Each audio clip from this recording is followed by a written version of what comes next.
afternoon, everybody, and welcome to the Cabinet meeting of Shropshire Council, Wednesday the 17th of July 2024. I'm obliged to inform you that this meeting is being live streamed and recorded, and can I remind members to please identify your name and role before speaking so it is clear to those watching the meeting as to who is speaking. So moving on to the agenda, item number 1 is apologies for absence. We have apologies from Councillor Dan Morris, who's unable to be here today, and also apologies from Councillor Julian Dean. I understood that Councillor Kerr was subbing for him. I don't know if he's online, I can't see him. Thank you very much indeed. Item number 2, disclosable interests. Anybody want to disclose any interests for this afternoon? Nope. Okay, thank you very much. Item number 3, which is the minutes of the meeting held on the 5th of June 2024. I'm happy to propose those. Do I have a seconder? Councillor Ian Nellens, Deputy Leader, I'll second. Thank you very much indeed. Public question time. We have a number of questions this afternoon. Some of them are, people are here to read them out. Some are going to be read by my esteemed colleague, Tim Collard. But the first question comes from Colin Sheward, who I believe is in the room. Colin, if you'd like to come to the speaker, and it's the button on the right. Wait. Thank you very much. My name is Colin Sheward. I come from Ludlow, and my questions are about the job losses. And I understand that 300 jobs are in line for redundancy. And my questions are, A, will they be in full-time equivalent, or will they actually be in actual worker numbers in post? As I believe that 60% of the Shropshire Council staff are part-time. Obviously, this would cause variation to eventual savings. And B, does it cover educational as well as general posts? And C, as Shropshire Council employs more women workers, are there special worries about making 200 to 300 women redundant? And D, will people in apprenticeships training be safeguarded? And E, likewise, people with declared disabilities, which I believe already a low number in employment. I gained the background to these questions by looking at the Shropshire Council Workforce Strategy 2022 to 2025.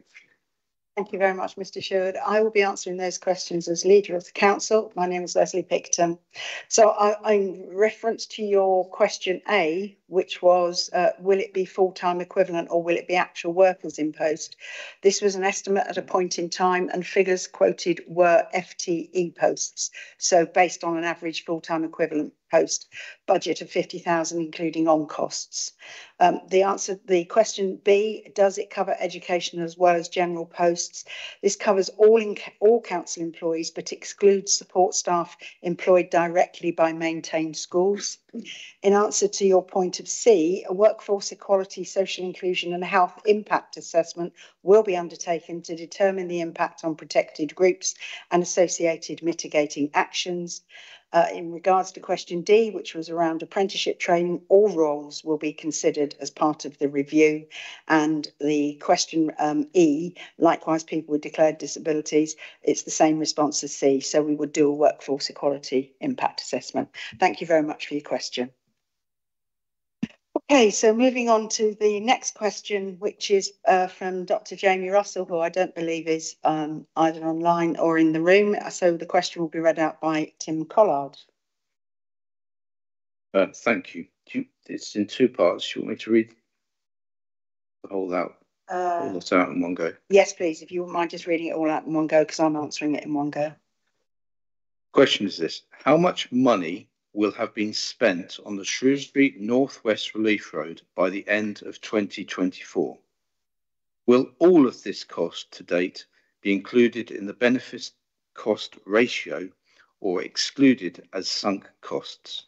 Yes, thank you, Tim. Now, this question is actually to the portfolio holder for highways. As I said earlier on, unfortunately, Councillor Morris is unable to be with us today. So apologies, Cabinet, you are going to hear a lot of me this afternoon.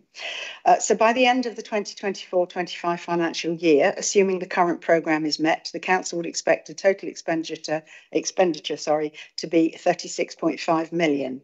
It can be confirmed that all scheme preparation costs from the point of outline business case onwards to the completion of construction will be captured as part of the BCR calculation in line with the DFT, Department for Transport requirements. Thank you. So moving on to the third question, which is from Mike Streetley. Again, I think, Tim, you're going to be reading this one. And as this one is quite involved, I wonder if you could ask the individual question and then I will answer it as we go. Thank you. Okay, the question is this. Read the CPO documentation section headed Northwest Relief Road - support sustainable modes of transport.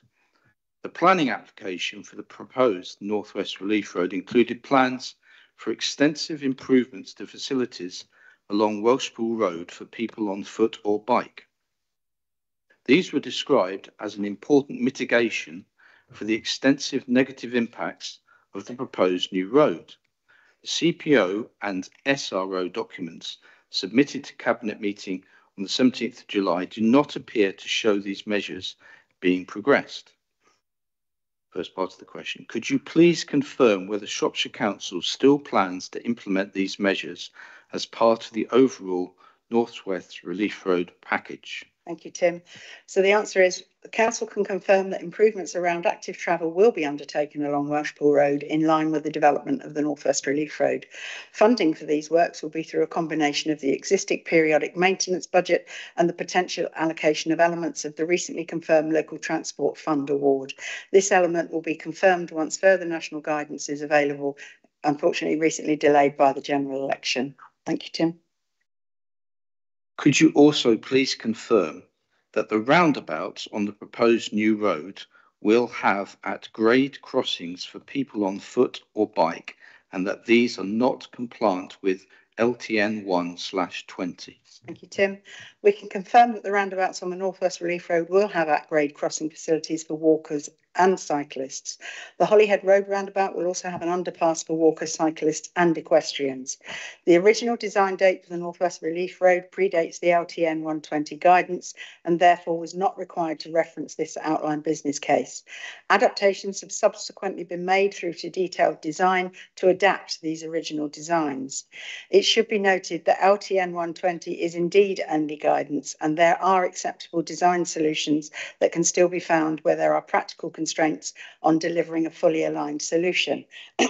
It's also to note that the finalised designs have been considered carefully by the local planning authorities, statutory highways consultee, and have been supported as appropriate to the scheme and end user as part of the formal response to planning committee. Thank you, Tim. And finally, paragraph 5.3.15 of the Statement of Reasons says that the proposed scheme could significantly reduce the journey time for the last 3 to 4 miles into the town centre, which would make bus travel more attractive. Could you please confirm how many of the current bus services that use the town centre will have more than a 10% reduction in journey time?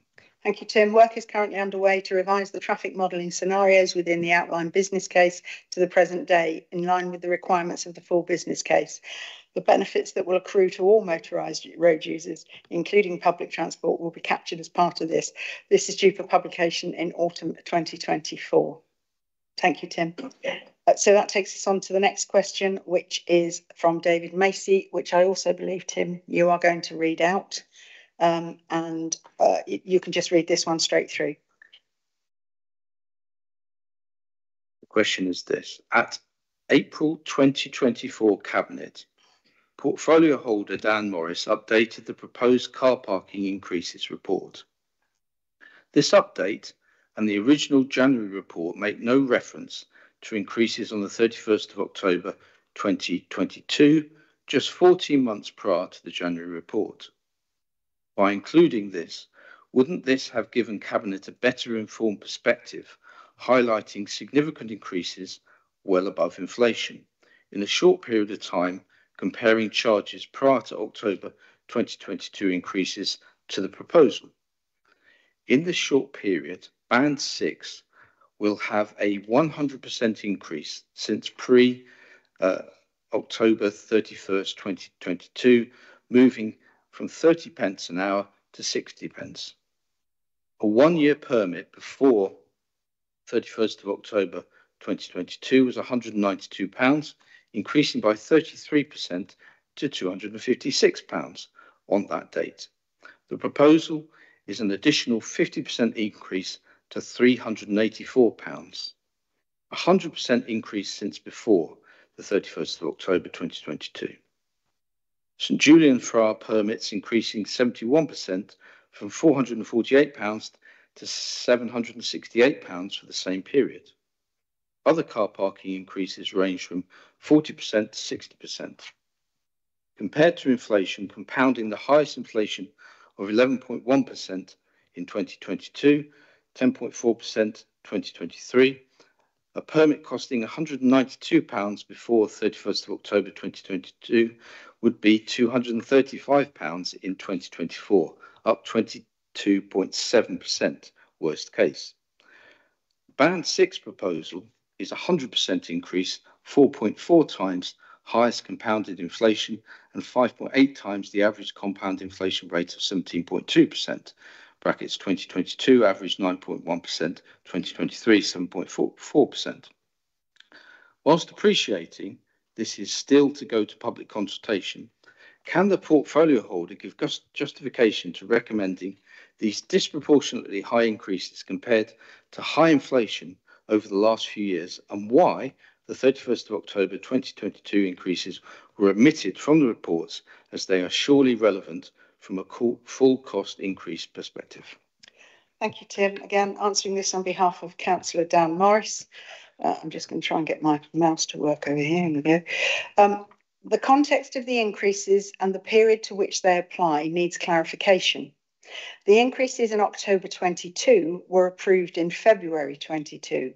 Prior to that, they had not been changed since 2018.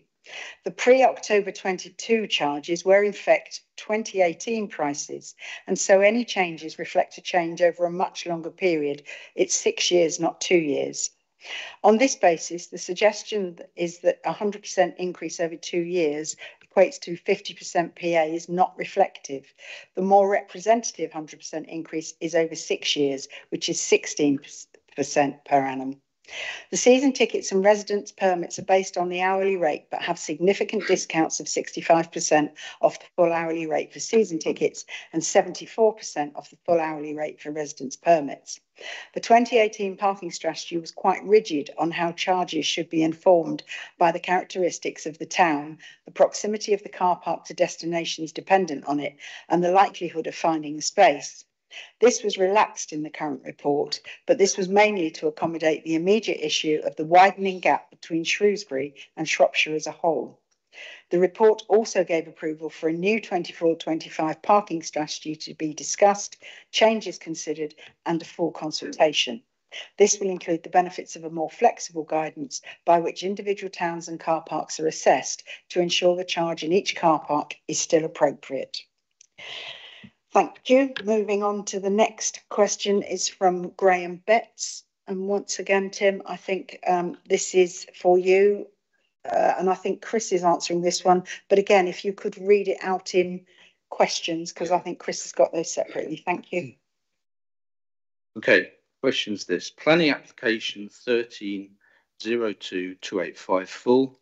The Darwin's Walk development in Shrewsbury detailed to the Planning Committee in section 6.9.1 that £3,595,554 was raised for infrastructure projects.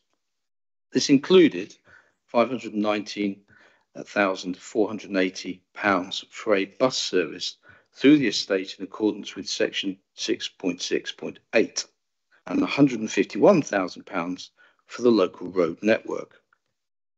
There has been no bus service introduced, and the roads through the development include a cycle path that remains unmarked and unsigned. After more than 5 months, a Freedom of Information request made in January 2024 appears to indicate Shropshire Council is unable to account for the sums quoted in 6.9.1 and how they have been used. The information provided to date only accounts for approximately half of the sums quoted. In accordance with the Freedom of Information Act, several review requests have been made to the Council and the information has still not been provided. Because the requested information remains outstanding, the Council is in breach of the law. Can the Cabinet please explain, there are 3 parts. 1, why the Council cannot account for the apparently missing sum of approximately £2 million? To answer the question, Councillor Chris Schofield. Chris, I'll hand over to you now. Thank you, Leader. Can I state at the start of my answer that categorically there is not 2 million missing from anywhere? Planning approval 13/03285/FUL relates to land at Darwin's Walk for 118 dwellings. Planning approval 13/03534/OUT out and its subsequent reserve matters approval in brackets 14/03844/REM relate to land south of Mitten Road, Oak Road, and it is for 425 dwellings.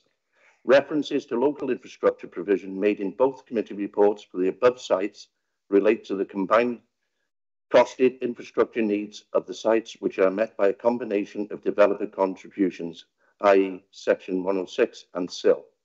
Therefore, the financial contributions for local infrastructure referred to in both reports are consistent and apply to the totality of the 2 applications. These contributions are as follows. Strategic Road Network, 759,850. Town-wide Network and Sustainable Transport, 626,250. Local Road Network, 151,000. The local bus service is 519,480. And community facilities and on-site play provision, 1,184,574. This totals £3,241,154. The financial contributions from these 2 linked schemes derived from the 2 Section 106 agreements is therefore £2,149,041. The remainder of the £3,241,154 will be funded by the SIL derived from the scheme and S278 works. Thank you, Tim. Second part of the question. Why does the Council have difficulty complying with a straightforward request for information? Councillor Chris Schofield. The Council apologises for the delay in responding to your request for information. And Tim, the final part of the question. Why the bus service has not been brought forward as indicated in the planning application and therefore expected by the residents who ultimately paid the sums detailed? Councillor Chris Schofield. The Council has started to draw down the Section 106 money, which is being used to support a bus service that was commercial and was going to be deregistered by the operator and would have resulted in no bus service operating. Thank you very much, Councillor Schofield. The next question is from Robert Jones, who I believe is joining us online, Amanda. Is that correct? Unfortunately, Mr. Jones is having technical difficulties, so the default position is Mr. Collard to read out, please. This afternoon, isn't it? Mr. Collard, over to you. His question is this. My youngest child was diagnosed with a speech delay in 2022 and was referred for an education, health and care plan assessment. And although the initial assessments were begun within 20 weeks, the plan was not completed and issued until 58 weeks after the referral. Although, due to the efforts of his primary school, my son was not significantly disadvantaged by this delay, many children and their families are not so lucky.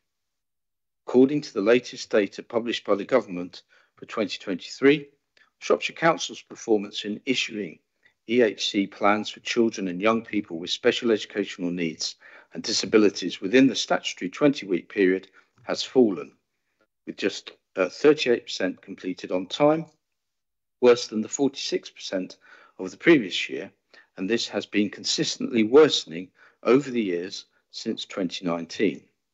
Shropshire's performance is below the average across England and falling more sharply than the English average. Meanwhile, neighbouring authorities such as Telford and Wrekin issue nearly 100% of EHC plans on time, even though all areas have seen similar increases in requests, and councils across England face similar conditions as Shropshire, both in terms of rising requests and limited financial resources.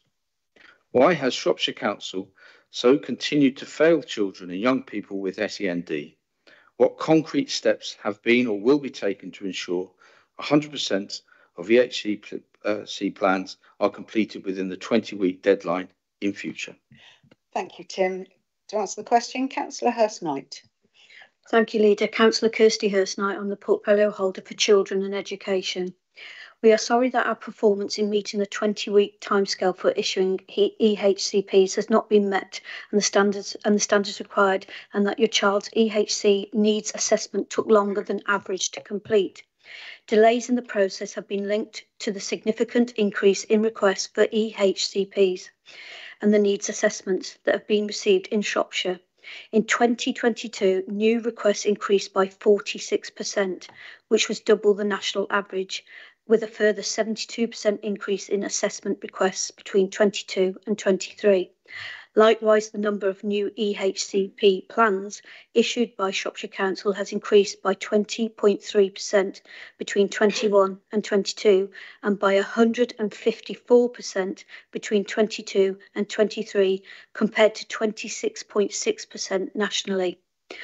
Considerable investment has been made in the SEND team, Special Educational Needs team, including the recruitment of additional workers via agency contracts. However, the increase in staffing has not been able to keep pace with the increase in demand.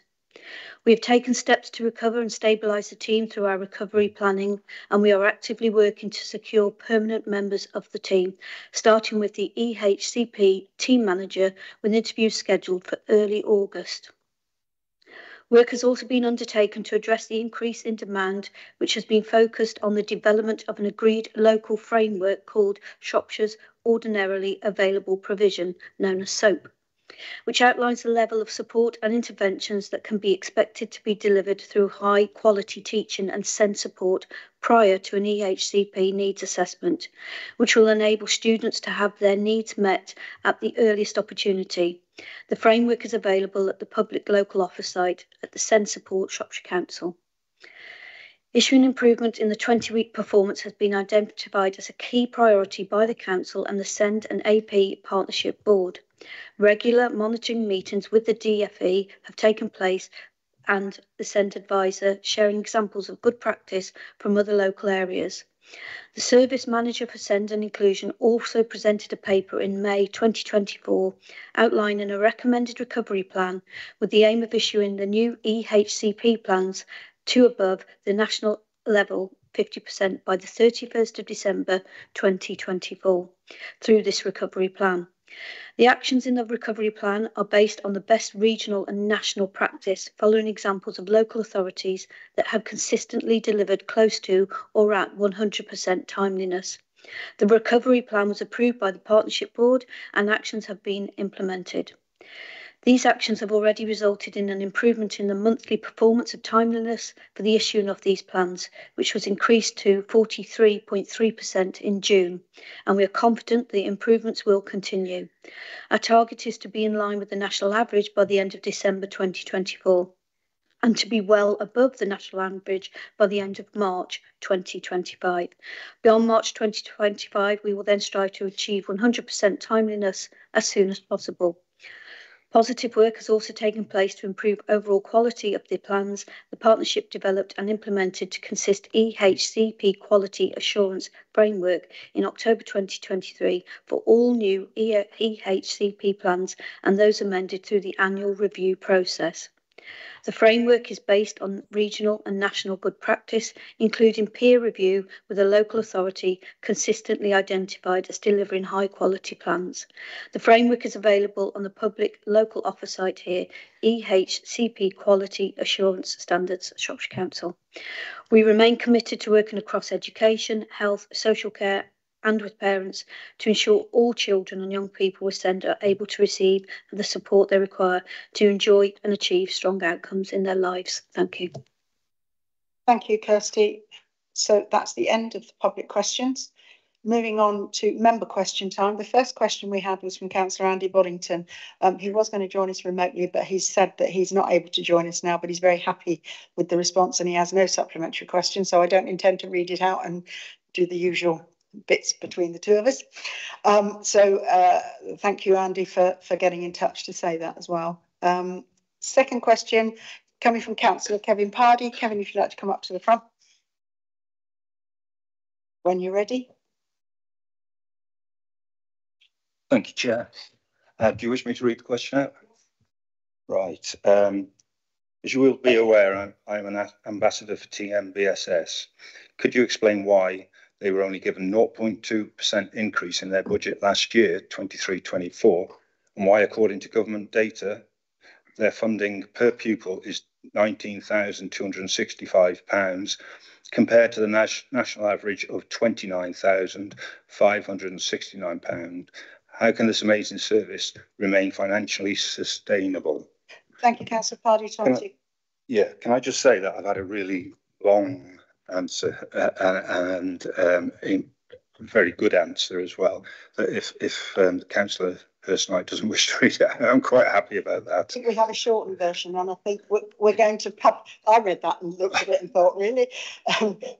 Kirsty's got a shortened version, but we have published the full information on the website as well. So, thank you, Councillor Pardy. Councillor Hurstnight. Again, Councillor Kirsty Hurstnight, Portfolio Holder for Children and Education. Thank you for your question, Councillor Pardy. And as a Governor of TMBSS, you will be aware of the funding arrangements. I will, however, provide a brief overview of the arrangements to answer your question and refer to you to the written published update that provides a more detailed response to which you refer. A range of provision is currently commissioned from the Tuition Medical Behaviour Support Service, known as TMBSS, for those pupils who are permanently excluded, those where their education is at risk of breaking down for medical reasons, and hospital-based provision. The support is delivered from a number of venues across the county or through outreach. Support consists of full-time, part-time or shared placement with mainstream schools. In following the Shropshire Plan and the National Travel to School Guidance, we are encouraging children and young people to be as independent as possible, which includes travelling independently to their educational setting where possible. Funded transport is considered in line with the transport policy, which generally would apply when travelling to TMBSS that's over 2 miles for primary, 3 miles for secondary. The local authority holds weekly meetings with the executive head teacher and head of school to review placements and discuss any arising issues, including transport. The local authority will give consideration to exceptional circumstances to provide more flexible and bespoke transport arrangements in individual cases. In 23-24, demand for the primary age provision has decreased and the centres have not been at full capacity as at the 15th of July, where there are 21 out of 54 places available. All 60 available secondary places have been occupied for the purposes of meeting the Section 19 duties of the local authority this year. Medical provision has had sufficient capacity this year with a surplus of places seen in the Ludlow Centre. Funding is based on the 156 full-time commissioned places, irrespective of whether they are filled.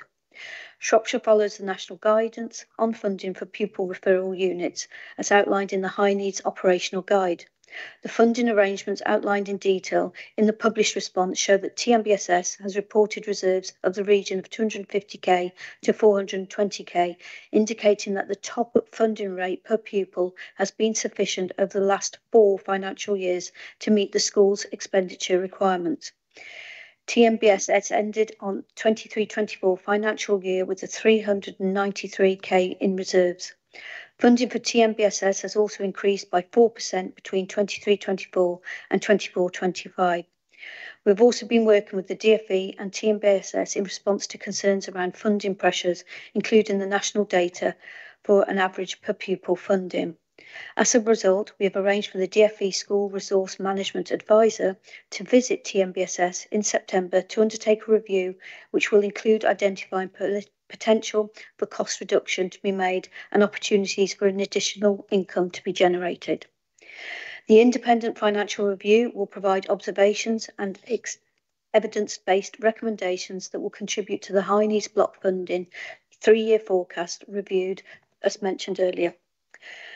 As I'm sure you'll be aware, it is important to note that the average national funding figure of £29,569 per place you quoted in your question is anticipated to include any additional income generally directed by schools and covers all maintained PRUs in England, including those in London. Therefore, comparisons would be viewed with caution. We continue to consider and review our commissioning requirements with TNBSS in line with the ongoing National SEND and AP Change programme. The increased demand for secondary age provision and the decrease in primary age provision is an example of this, and the authority will be seeking to identify available options for addressing this during the 24-25 academic year. And I'd like to note the value of the work of TNBSS and having visited there recently, value what they do. Thank you. I'd just like to point out that was the shortened version. Thank you, Councillor Pardee. Have you got a supplementary question about you worrying about asking that now, I would imagine? But... Well, the portfolio holder may be repeating herself when I ask this question, but can I have a little bit of preamble? Just a bit, just to put a picture around why I'm asking this particular question. Oh, well, I'll have to be quick then. TNBSS is a specialist service, a school that has never received less than good when inspected by Ofsted, a record that many leaders would envy. This year, Ofsted inspectors praised the school and communicated that they considered declaring the school outstanding. But since transport support assistance has been withdrawn, the school has been given 2 students permanent exclusions, the first permanent exclusions in their history, and the number of exclusions has increased dramatically. I'm coming to that. A major reason behind disciplinary problems is that children with sensitive issues, children who in the past have attended school on a limited basis, hours per day, are now expected to wait in school until the end of school time and use transport that is used for others. Previously, they would receive transport after 2 or 3 hours of tuition. The extended time at school causes stress, resulting in poor behaviour. I do not believe this problem is understood by those that have not experienced working with children with similar problems. The question is, why do we have a highly restrictive transport policy for the most vulnerable students in Shropshire? Transport should be flexible enough to meet the needs of all students. Thank you. That wasn't 3 lines there, was it, Captain? It was very quick there. Councillor Hurst-Knight? Obviously, I've spoken about the transport policy, and the detail is in both responses along one. But obviously, this, as I mentioned, there is going to be the review meeting, which I believe is at the beginning of the academic school year in September. So all of this stuff will be picked up with TNBSS and dissected then. Thank you. Very much, Chair. Thank you very much indeed, everybody. Okay, the next question is from Councillor Alex Wagner, who is not here. I thought he was coming today, he said. Councillor Evans. You're reading it on his behalf. Councillor Roger Evans, a Longdon councillor, and reading it on behalf of Councillor Alex Wagner. So there was a little bit of a change of voice. The shuts of Shrewsbury are an iconic selling point for our town, full of heritage and integral to residents' movement around the loop of the river. It was good to see some progress made on improving the state of them, many of which had not been touched for years, earlier in 2024. However, there are still several outstanding problems. One such example is the overgrown and poor maintenance of College House Passage. Would the Cabinet member be able to outline the plan to keep the shuts tidy and what plans Shropshire Council are making to improve their condition? Thank you, Councillor Evans. And I know you said that's a change of voice, but sadly you've now got me because this is Councillor Morris's question, but I'll answer that. These locations are now within the street scene routine maintenance programme and are now attended to routinely. In addition to that, we have carried out the removal of litter and detritus linked to rough sleeping and antisocial behaviour. The service and the authority are aware of this ongoing issue, and we will make every effort to keep these locations as clean as possible within what is reasonable based on the budget and resources the service has available. Supplementary question from Councillor Wagner. Thank you, Chairman. Shrewsbury is an historic town which tries to encourage visitors to wander around and discover all its interests and the small shops. Given the example quoted in the question, what is the plan? I couldn't tell you, Councillor Wagner, via Councillor Evans, so I will ask Councillor Morris to come back to you in writing on that one. What I will say is that it's a shame that we have to spend so much time cleaning up these shuts, but we do. That is the end of public and member questions. So we now move on to the main agenda. Item number 6, there aren't any scrutiny items coming to us today. Item number 7, a financial monitoring period to Councillor Gwilym Butler. Thank you, Leader. It's Councillor Gwilym Butler, Portfolio Holder for Finance, Corporate Resources and Communities. This report was discussed at length at scrutiny on Monday. This is the report up to the end of May, and due to the election is somewhat historic and represents the first 2 months of the new financial year, put together at a time while we were still finalising the end of year outturn to March 24, which we did do on time by the end of May. But obviously the amount of information we had at the end of month 2 may well have been limited, and therefore it may not give us a totally clear picture. I look forward to presenting further period reports in a more timely way to keep all members informed. Historically, we would have quarterly financial reporting usually delivered a month later, and it was not sufficient for us to have a handle on how the organisation is running on a regular basis. Having introduced the period monthly reports enable us to have the maximum time to be able to react to need to make adjustments to ensure the survival of the council in the challenging year and moreover to its future sustainability.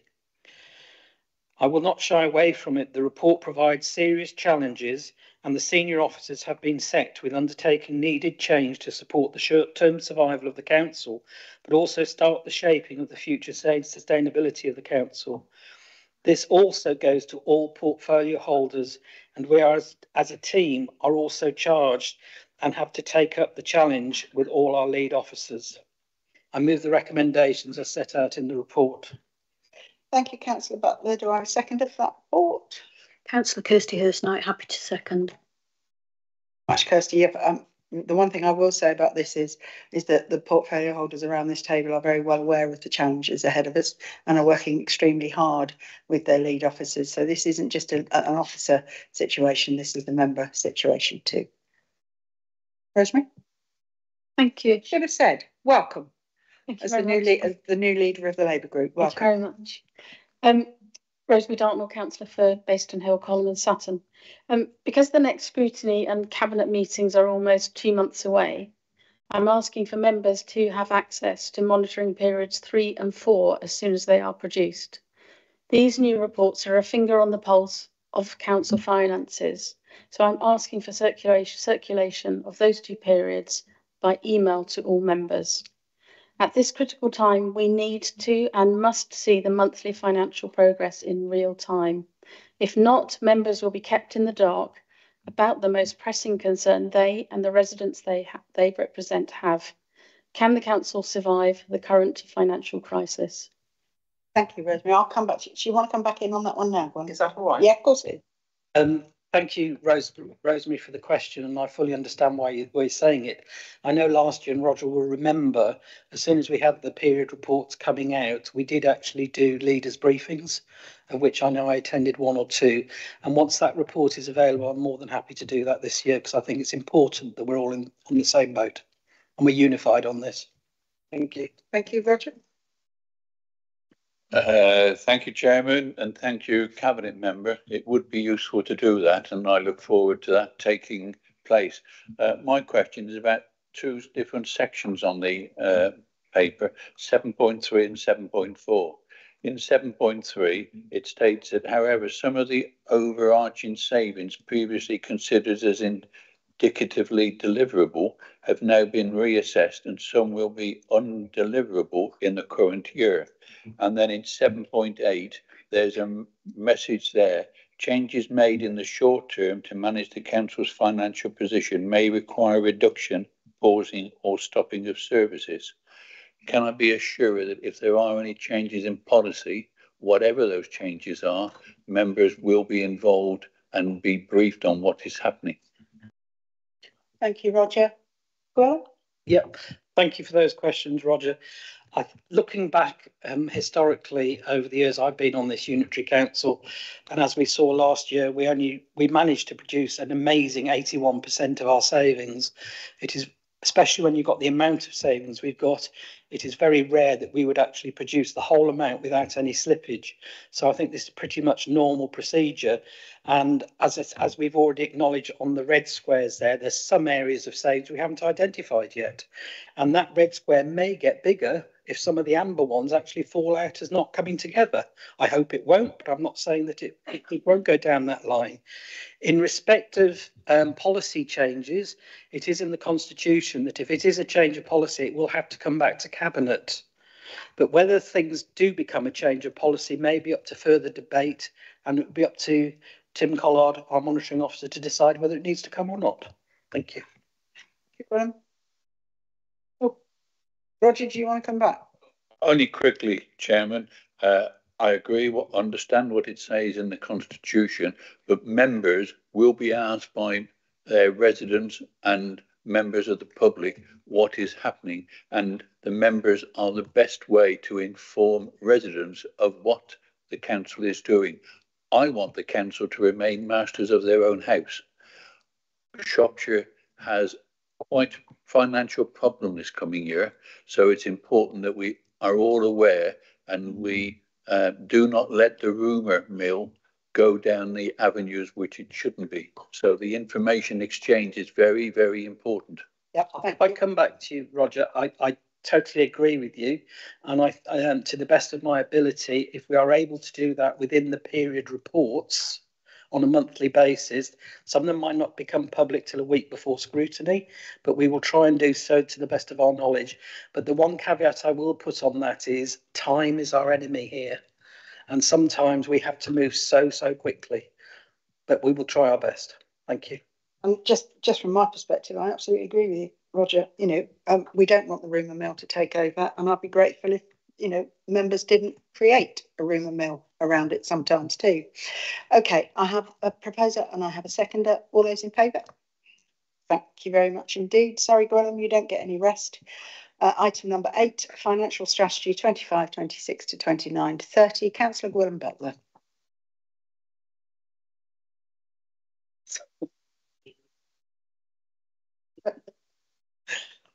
Who's in charge of IT? Rob. Hold on, we're nearly there. The report before you sets out the transparency of thought from the finance team and other senior directors on how the market for local government looks for the future 5 years. Again, it was discussed at length at scrutiny on Monday. It is based on intelligence sought from colleagues, government and financial organisation, and enable us to start planning for what we think the future may hold.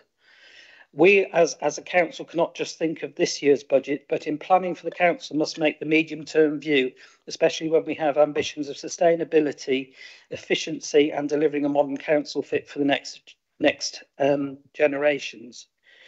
This comes with major caveats, as many things can change. We've just had a change of government, and to date we have little knowledge of their policies towards local government. We also, as seen over the past years, have a volatile world and must be ready to react to unforeseen issues out of our control, like inflation, demand, weather and wars. And that is why, as long as I am in the role, we will also allocate as much as we can into reserves for the coming months and years. It is not just a worldwide issue that affects us. Ofsted, CQC demands, government regulations, which all have to be juggled, usually without extra funding. So this report is a good starter to set the scene for what we think may happen in 25 to 30. And as things change, I'll bring further reports and updates for members' attention. I remove the recommendations as stated in the report. And I'm happy to second those. Roger? Thank you, Chairman.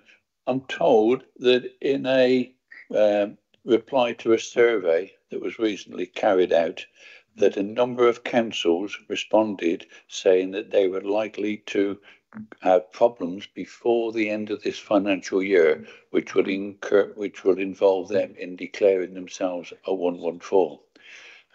I want to stop the rumours, as was said before. What is the position with Shropshire? Did it reply to that survey?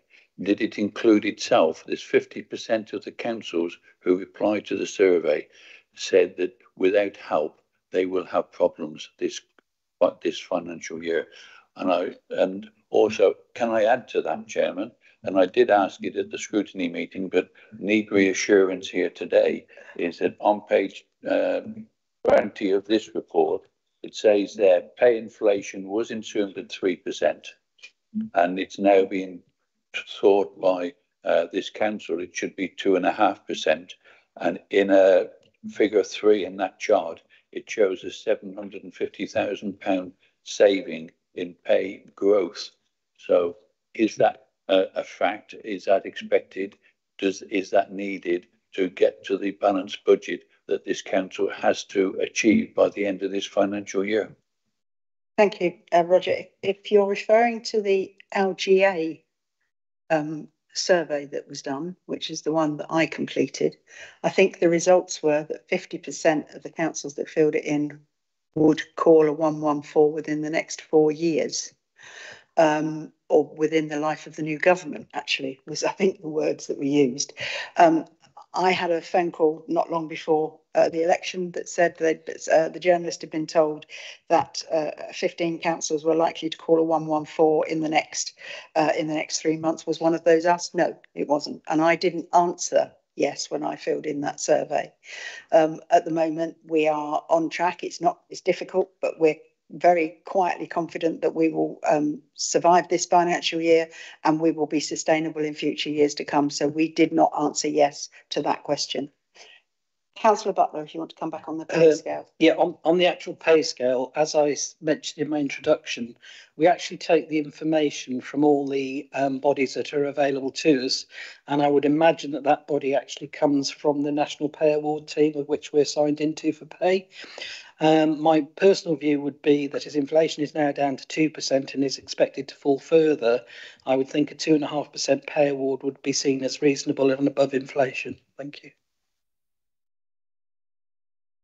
Can I just mention here, under the financial strategy, the recent increase in the number of staff that will need to leave this authority, and the baseline figure is now what was the original figure, which was voted on by members in February, has now been increased to 540 full-time equivalents.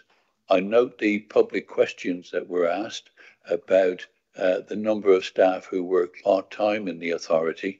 Is 540 staff a realistic figure, or is there any information about full-time equivalents and £50,000?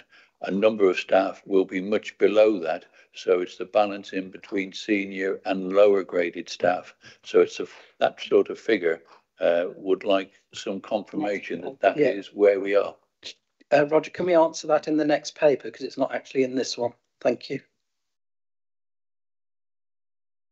Yeah, I was just saying to Andy that we actually cover that under the target operating model paper in the next item. So if it's all right with you, Roger, we'll come on to that in a moment.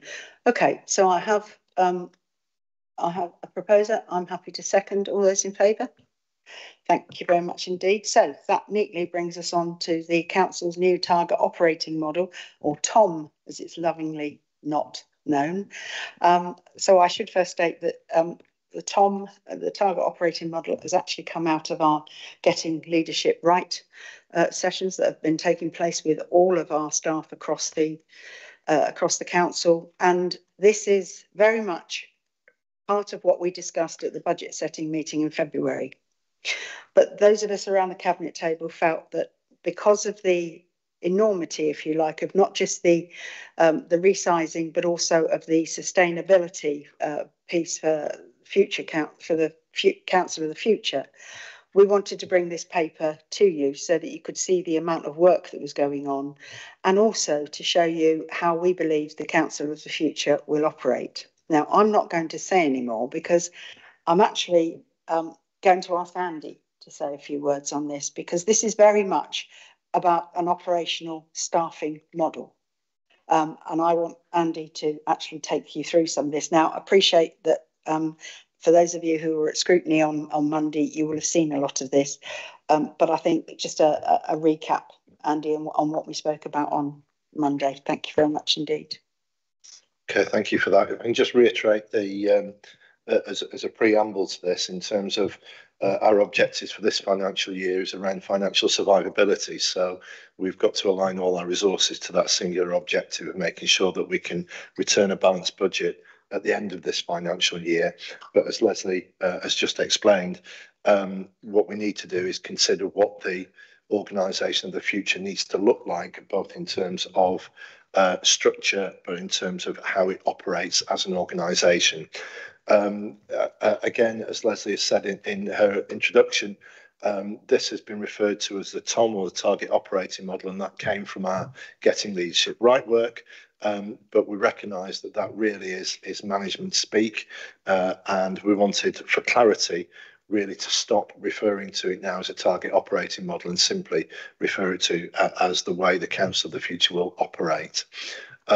This paper has been to scrutiny, and the detail, I explained a lot of the detail during there, so I would refer back to that recording for further detail. And what I'll also refer you to on our internet site, certainly on our intranet site, should I say, is that there is an animation of this model with a narrative about how it's constructed and what it means. So anything that I don't cover, because I'm aware I don't have too much time at today's meeting, that animation really does cover the detail.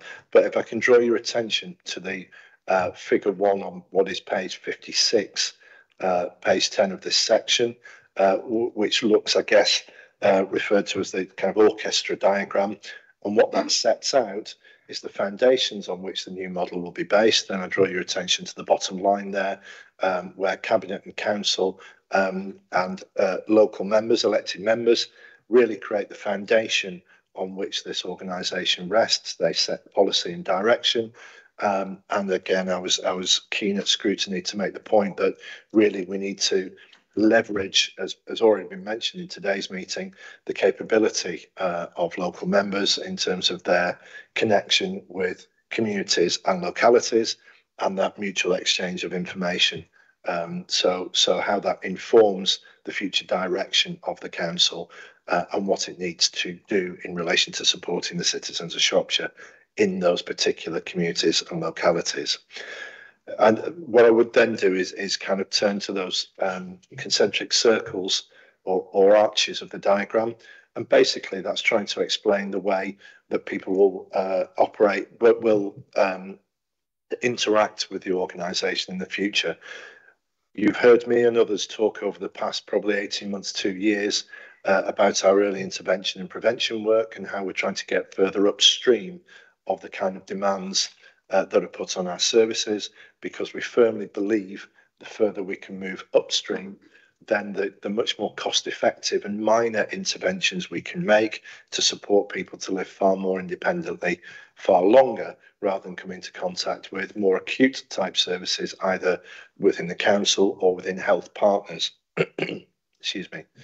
So we talk about the pre-front door work, and those will be based predominantly around community hubs, and they're in development at the moment, but they are really the way that we can work with the community and voluntary sector in localities, and again to provide the kind of information, to provide the kind of touch point that people have been asking for.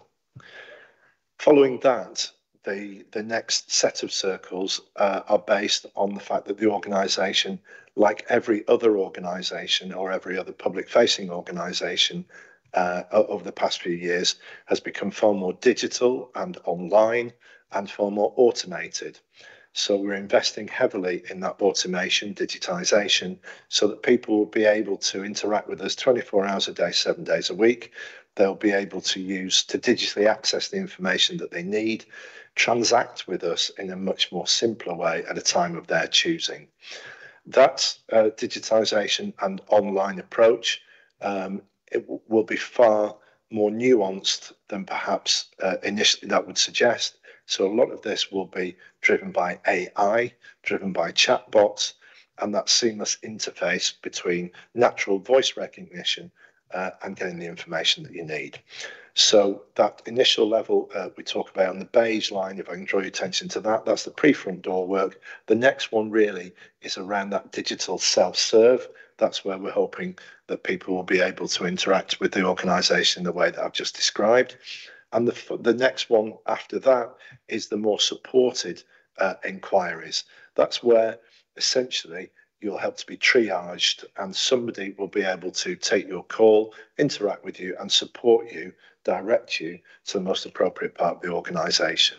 Beyond that, we get into really the experts in different service areas, and that will be the opportunity to interact directly with them. I use examples within social care, within adults and children's, because there will always be reasons why you need to take immediate action and get to those people immediately in more acute circumstances. So that broadly describes how we're looking to redesign the way that people can interact with us far more simply and far more effectively. I do want to really major on the fact that we recognise that for some people, connectivity is an issue.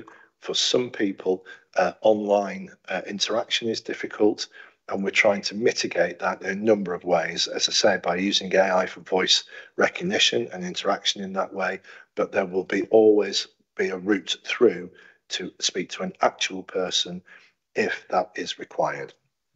Again, there'll be more detail on this as this progressed.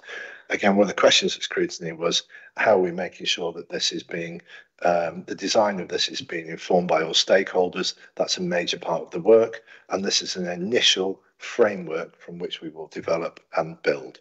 The further concentric circles just describe a core of strategic services, enabling services, and then that whole swathe of service delivery. Again, all these are subject to service reviews at the moment, so we can make sure that we are delivering those in the most effective and efficient way possible. Just as I draw a breath, I do want to then draw your attention, please, to page 14 or page 60, which is around the resizing of the council.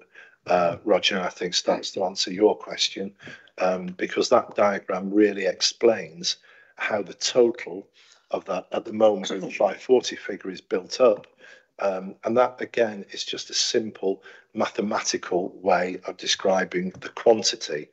How it's built up are the following steps described in that diagram that begins, as you know, with a voluntary redundancy programme that's underway, that was started previously and is likely to be reopened shortly. There's been a senior management restructure. At the moment, that looks like a reduction in some 20% of our senior managers leaving the organisation. Then there's removal of non-essential vacancies, and that's critically important for us. There are a number of vacancies throughout the establishment. It's far better, easier, and preferential to remove vacant posts than it is clearly to start talking about redundancies of any kind.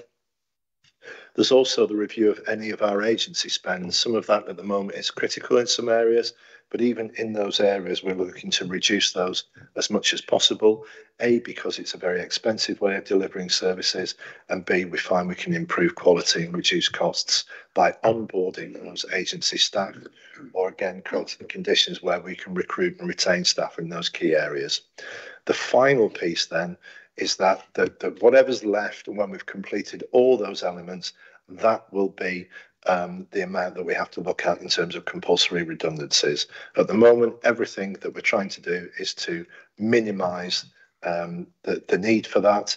I am absolutely not saying that there will be no need for that, but all those steps that I've described leading up to that should reduce the number involved in that. I'll pause there, Leah. Okay. Absolutely. Thank you very much. I think from my perspective that this, and I don't like the word target operating model, and everybody around this table is probably aware of that. But for me, this is about the council that we need to be. But this is also about the council that we can afford to be. And we are trying very hard, and the officers in particular are working extremely hard to do something that is very, in my view, very, very difficult, because normally you would get the model absolutely 100% spot on before you have to do the resizing. We, through no fault of our own, are having to do the resizing at the same time as working through the model, if you like, that we're going to do. I also just want to pick up on one thing that Andy said. I think, well, two things actually. I think, the community hubs, the hubs that we will have around the county are going to be really important in the future. And I'm also just going to put a bit of a mark in the sand here about old people being blamed for not accessing smart technology, because I am already, if not will be, an old person, and I have no problem with smart technology. What we need to recognise is that there will always be people who choose not to use smart technology or cannot because of signal, whatever. But I think I really want to, strike out for the old person in Shropshire, because I know a lot of old people in Shropshire who are extremely capable of using smart technology. But I go back to what I said before. This is about us becoming the council that we need to be, the council for the future, but also the council that we can afford to be. And I would thank the senior management team and the staff in general for the amount of work that is being put into this at the moment. And as I say, as we go through I'm sure it will change and there will be nuances, but as we go through this, it isn't an easy process. I'm very well aware of that. Whenever the word redundancy is mentioned, we know that that's a very difficult subject. But I meant what I said, and Andy means what he says.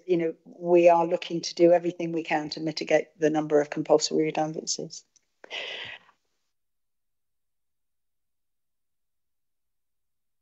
Thank you, Chairman. Thank you, Chief Executive. I do note that in the report, it does say at 7.9, the initial stated aim to identify 170 full-time equivalent posts, although it also goes on to then mention 300. But it's the £27 million extra costs that the council have encountered so far as equated to the 540. Staff and the ability of staff to deliver the services we need in Shropshire are desperate. We need them. We cannot operate as a council of this size with just 2 people. We need the people there.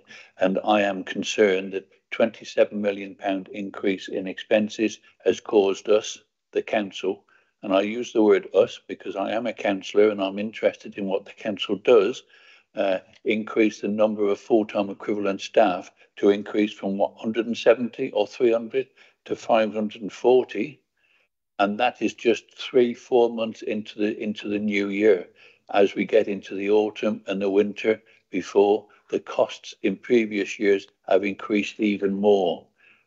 We need to cut out duplication.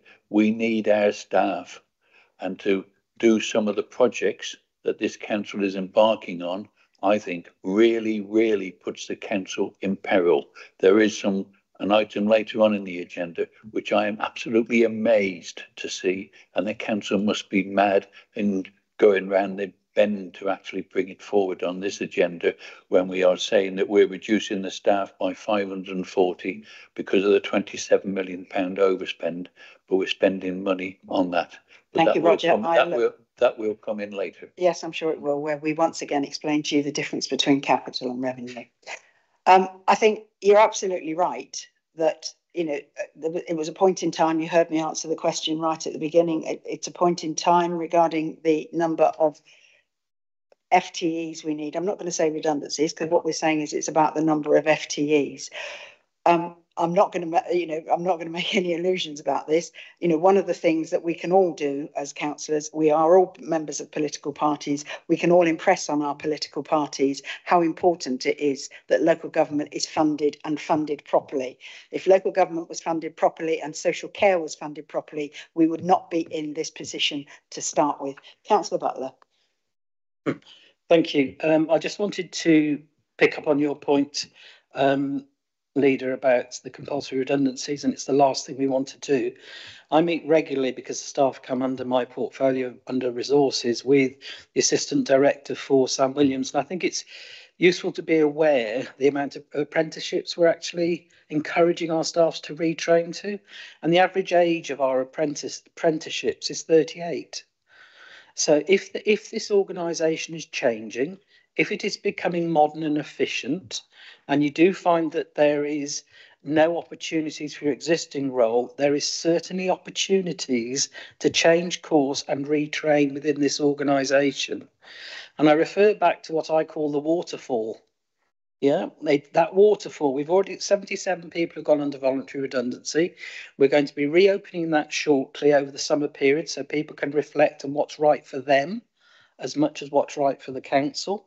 It is getting rid of those people that where we've kept the budget for vacancies and we perhaps don't need those vacancies as we change. And it is that conversion of agency staff into full-time staff.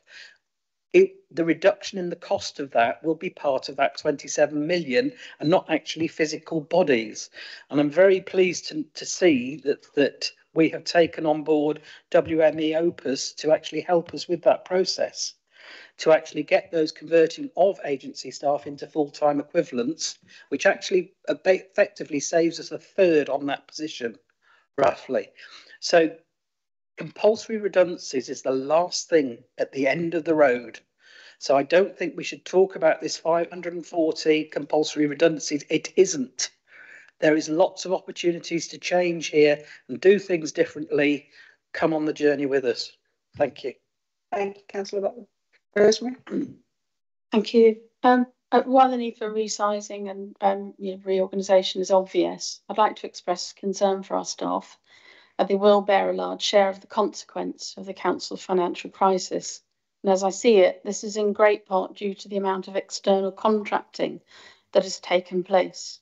Contracting out is great while it works, but when times are tough, being so tied up can severely impact an organisation's ability to adapt.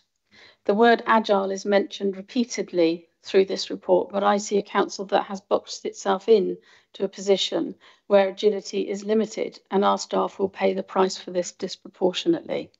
Concerning the management restructure, what is the cost of the new posts that have already been created? And also, the resizing is shown in the previous item, the MTFS, to take place within the current financial year, but we're already a good way through that. We're a quarter through already.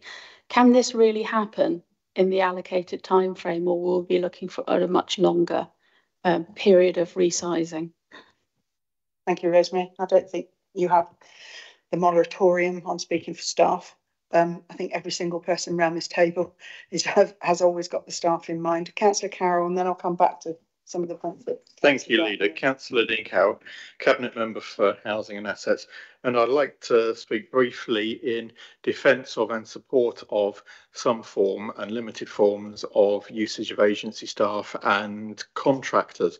I feel a bit like I can see Banquo's ghost sitting next to me in the form of the currently not present Councillor Morris, the Highways portfolio holder, whose post I previously occupied, and I think is the ideal one to talk about the benefits and virtues that importing agency and contractor staff can bring in an area with the need for a high degree of specialist technical knowledge, particularly on projects that we don't undertake every day, large-scale capital projects in the highways programme, to employ full-time or to employ part-time on a permanent basis some of the skill sets that would be needed to deliver large capital highways projects that we may only deliver one or two or three of a year, if that, would be an exorbitant cost on the organisation that would actually add to our financial burdens. Whereas by entering into contracts with national providers such as WSP to continue the highways equivalents, we have access to those self-same skill sets and experts through the agency model, through the contractor model, saving Shropshire Council huge sums of money if we had to retain them on staff permanently or hire as one-offs for projects. So whilst we recognise that in some fields the use of agency staff is far more expensive and not what we would necessarily be wanting to do, and I know in the People's Directorate certainly a huge amount of work is going in on an ongoing basis to reduce the reliance on agency staff, especially in terms of growing our own and making remuneration packages far more attractive to retain existing agency staff as in-house staff in the future.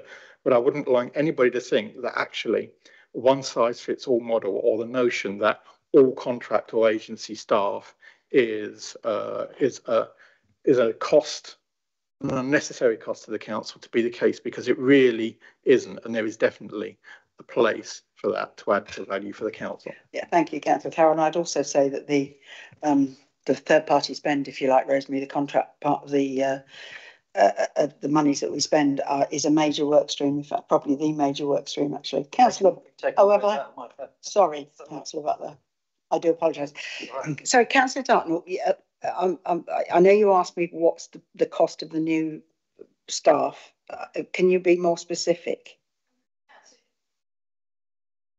Sorry, excuse me. It's all right. Yes, we've taken on some new staff in the management structure, haven't we? So, for example, I can't remember his name, the chap who used to work for PwC has come into the management team. Is that right? Really? Oh, he didn't work for PwC. No. Sector. So he's from local government. He's not. Okay, he's not right. from, so I misunderstood that. PwC. That's a new appointment, isn't it? That's a new role. Yeah, but not as part of this. That was part of the. Yeah, that was part of. It's been with us 18 months ago. Yeah, the only other new staff we've taken on recently is social workers, I think. So there's no extra expenditure in response to that. Okay, that's my misunderstanding. Thank you. That's okay. No worries. That's all right. Roger. Thank you, Chairman. It's not part of this, but in the answer to Councillor Carroll, I do need to say he needs to attend some of the parish councils I attend and to see some of the contractors and some of the highway maintenance that carries on. They would really, really like him to go along, or Councillor Morris to go along, so they could really tell them, whatever they think about the efficiency and the wastage which goes on when one does potholes in one part of the road and then refuses to do another because it isn't on their list. But that's another. I do, Councillor Evans. I'm not going to leave that one hanging in the air, because that's exactly why the Assistant Director for Highways has changed the model that we use, and that's been rolled out across the council. So I'm not leaving that one there, but that situation is exactly the reason why, as Councillor Carroll said, contracts work for some things and don't work for others. That's why this work stream is so important. Okay, so I have a proposer. Do I have a seconder? Yes, 40 seconds. Oh, that's good. Thank you, Councillor Butler. All those in favour? Thank you very much indeed. Moving on to item number 10, which is, sorry, Gordon, back to you, the Annual Treasury Report 23-24. Thank you, Leader. It's Gwynn Butler, Portfolio Holder for Finance, Corporate Resources and Communities. This again is a housekeeping report. It's historic. It's our annual Treasury report from 23-24. I'm pleased to report the team again are performing over and above the national average and are complying with all regulations. I'm not going to go into great detail, Leader. I just move the recommendations as set out in item 3. Thank you. Thank you, Councillor Butler. Do I have a second? Formally second, Leader. Thank you, Councillor Carroll. No hands in the room. All those in favour? Thank you very much indeed. Moving on to item number 11, Local Government Productivity Plan. This again went to scrutiny on Monday. I'll be delicate about the way I speak about this, but in the previous government, as part of the agreement to give us slightly more money in the financial settlement in December of last year, one of the things that we had to do was put together a local government productivity plan. The details around it were sketchy. They remain sketchy. I, at the moment, have no idea what the new government is going to do about local government productivity plans, but we were asked to submit it by the 18th of July or 19th of July, and submit it we will. It is what it is. We have very little guidance on how we should be completing it, but we've done it to the best of our ability. So unless anybody's got, no, I didn't think you would have. I'm happy to propose that. Do I have a seconder? You do, Councillor Green Butler, portfolio holder for finance corporate resource. Thank you. So now that all those in favour, so now we've approved that, it can go off to the new government on Friday at the latest. Thank you very much indeed. Moving on to item number 12, household recycling centres. Councillor Ian Nellins. Thank you, Councillor Ian Nellins, portfolio holder for climate change, the environment and transport. Household recycling centres under the Environment Protection Act of 1990, councils with responsibility for waste disposal must provide sites at which residents can deposit their household waste free of charge and that are reasonably accessible to residents. The present number of sites in Shropshire is a legacy from the former two-tier council system prior to Shropshire Council forming in 2009, where the 5 former district councils each had their own HRC. The management and operational costs associated with operating 5 household recycling centres have been reviewed and are currently open 7 days a week, 52 weeks a year, with the exception of Christmas Day. Council officers have worked with Veolia Shropshire to review several options, including closure of 1 or more sites and a reduction in operational hours. It has been clear from the consultation process that residents' preference has been to reduce the operational hours on the sites rather than the permanent closure. Booking systems. The review also considered the potential of implementing a booking system which enables household recycling centre users to book a time and date to use the preferred centre to reduce queues at peak times and improve the efficiency of the operations of each site. These systems also allow residents to book on the same day on less busier days. Fly tipping. The reduction in the operational hours on the sites from 7 to 6 days will mitigate any risk from the potential of any additional fly tipping. The introduction of the booking system will prevent the man in the van or the small, medium enterprise business users using the sites to dispose of business and commercial waste. Any business producing waste has a duty of care to dispose of their waste responsibly, and whilst there is no evidence of an increase in fly tipping when these systems have been introduced, we will monitor this situation and take appropriate enforcement action should any incidents arise. So it's recommended that all 5 household recycling centres remain open, but with the operational hours that are reduced through the closure of all sites for at least 1 day a week, probably Wednesday or Thursday, to contribute towards the required savings targets, and this is to be reviewed over the next 6 months.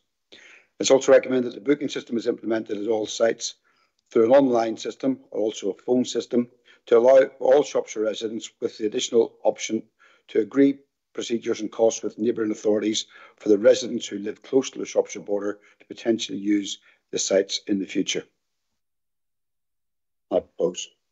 Thank you very much, Ian. Do I have a seconder for that one? Yes, Chairman. Councillor Cecilia Mockley, Adult Social Care and Public Health, and I'll reserve my right. Thank you. One of the things I would like to say actually is to thank the public for the brilliant response to the consultation for both this. They are 2 separate reports, but for both this one and for the chargeable green waste. But I also want to pay a particular thank you to the officers in the waste team alongside my deputy here, who has not accepted the easy answer here. And they've done a significant amount of work to keep all of these household recycling centres open. We said we wanted to do that right from the start. It is difficult decisions that we need to make going forward. We know that, but with the amount of work that's been put in, and which I think is a good compromise, in this situation. So I don't say thank you very often, Ian, but I am going to say thank you today. I've certainly got Kirsty's hand in the air. Councillor Houseknight.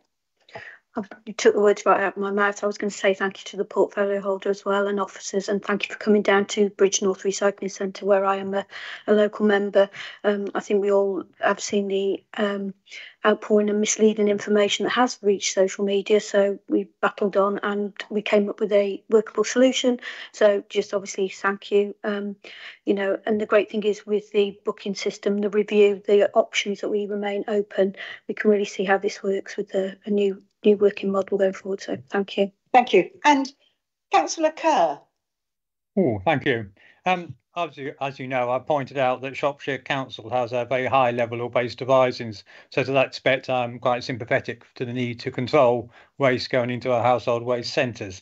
However, we all do know that in spite of the leaders' experience, that elderly people do have more difficulty with internet access. And there is no equality impact assessment attached to this report, even though it is now a known fact that some people with protected characteristics will suffer disproportionately from it. I didn't see anything in the report about telephone bookings, but I've just heard that in the announcement. So confirmation that telephone bookings will be allowable would be a great benefit to that. I'd also ask what provision we made for materials like Tetra Paks. At the moment, these can only be recycled in household waste centres. The idea of somebody making a booking for, you know, a week's supply of Tetra Paks is a bit ridiculous, isn't it? We need to make alternative provision for those materials which have to be collected separately. And it has been suggested to me by Conservative members, it happened, that actually if we're going to have to check all these vehicles when they come in to check they're being booked, isn't it just a simpler system to ask for a proof of identity, be it a driving licence or some document to show they've got a residence in the county, would mitigate the need for a whole booking system? And one final, Wednesday would be a very poor choice today for Oswestry. As you know, it's market day in Oswestry and it's probably the busiest day of the year at the tip. Thank you. Thank you, Duncan. Well, should we take them all in? Yeah, and then go. So Councillor Dartnell, then Councillor Evans. Thank you. Yeah, household waste and recycling are areas of enormous cost. We all know that, financially and also environmentally. And we would like to see an enthusiastic initiative in reducing waste at source. We've discussed this at council before, and I think it's something we really should be looking at. We should be offering residents more ready information about how waste reduction can be accomplished at home, better for family budgets and so on and so forth. And it takes a bit of planning and thinking, I think. It's a shame that we don't have basic statistics about usage of the recycling centres to allow a calculation of the quietest days. Presumably that's just given anecdotally by staff.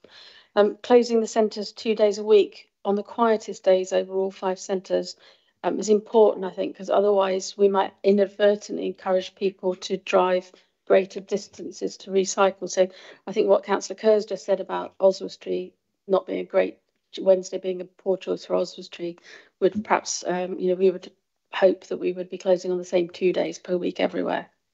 And the £200,000 that can be saved by using a booking system, it sounds like a no-brainer, but I just wonder, will this just come from limiting people going?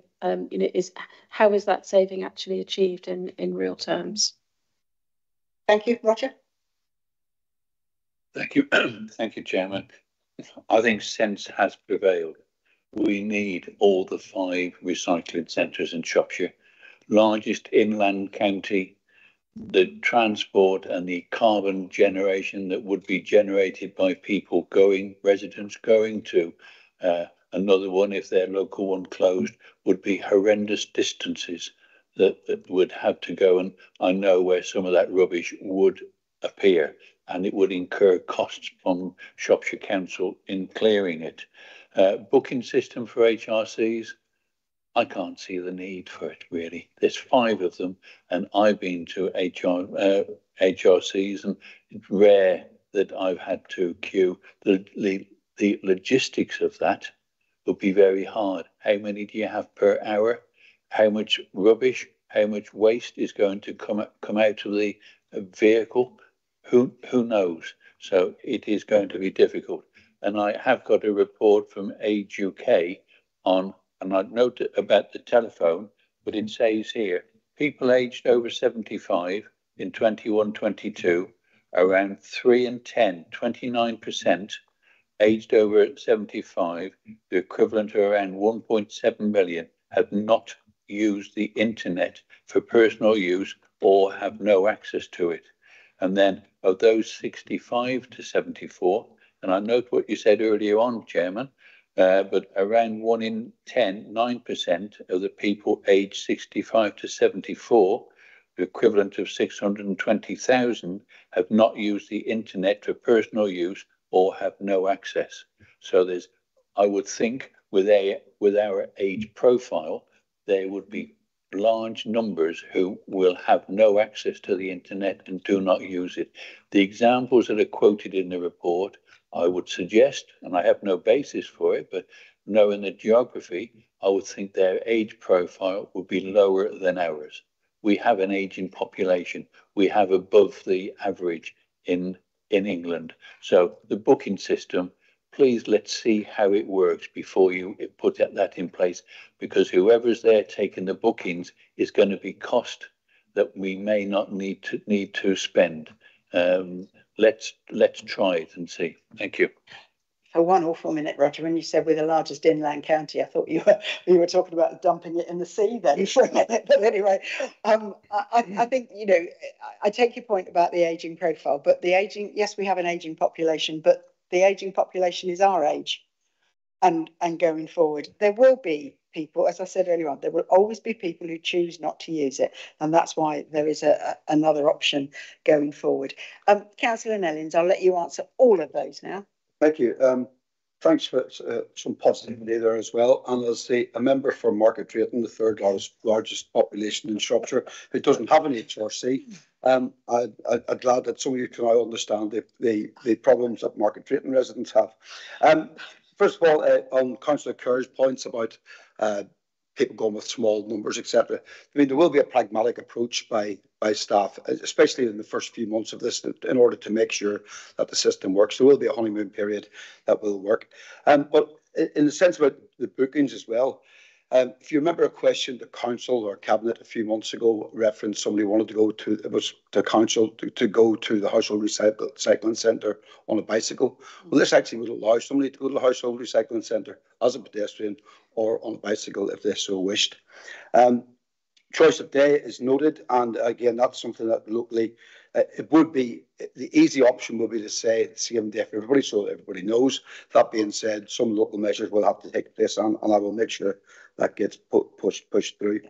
On the savings of where does the online or the booking system savings come from?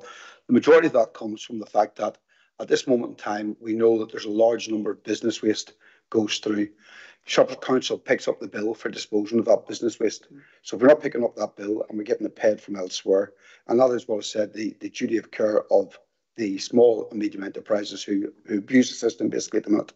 And also the fact that we know we do take a lot of waste from across boundary as well. So that will help with that situation.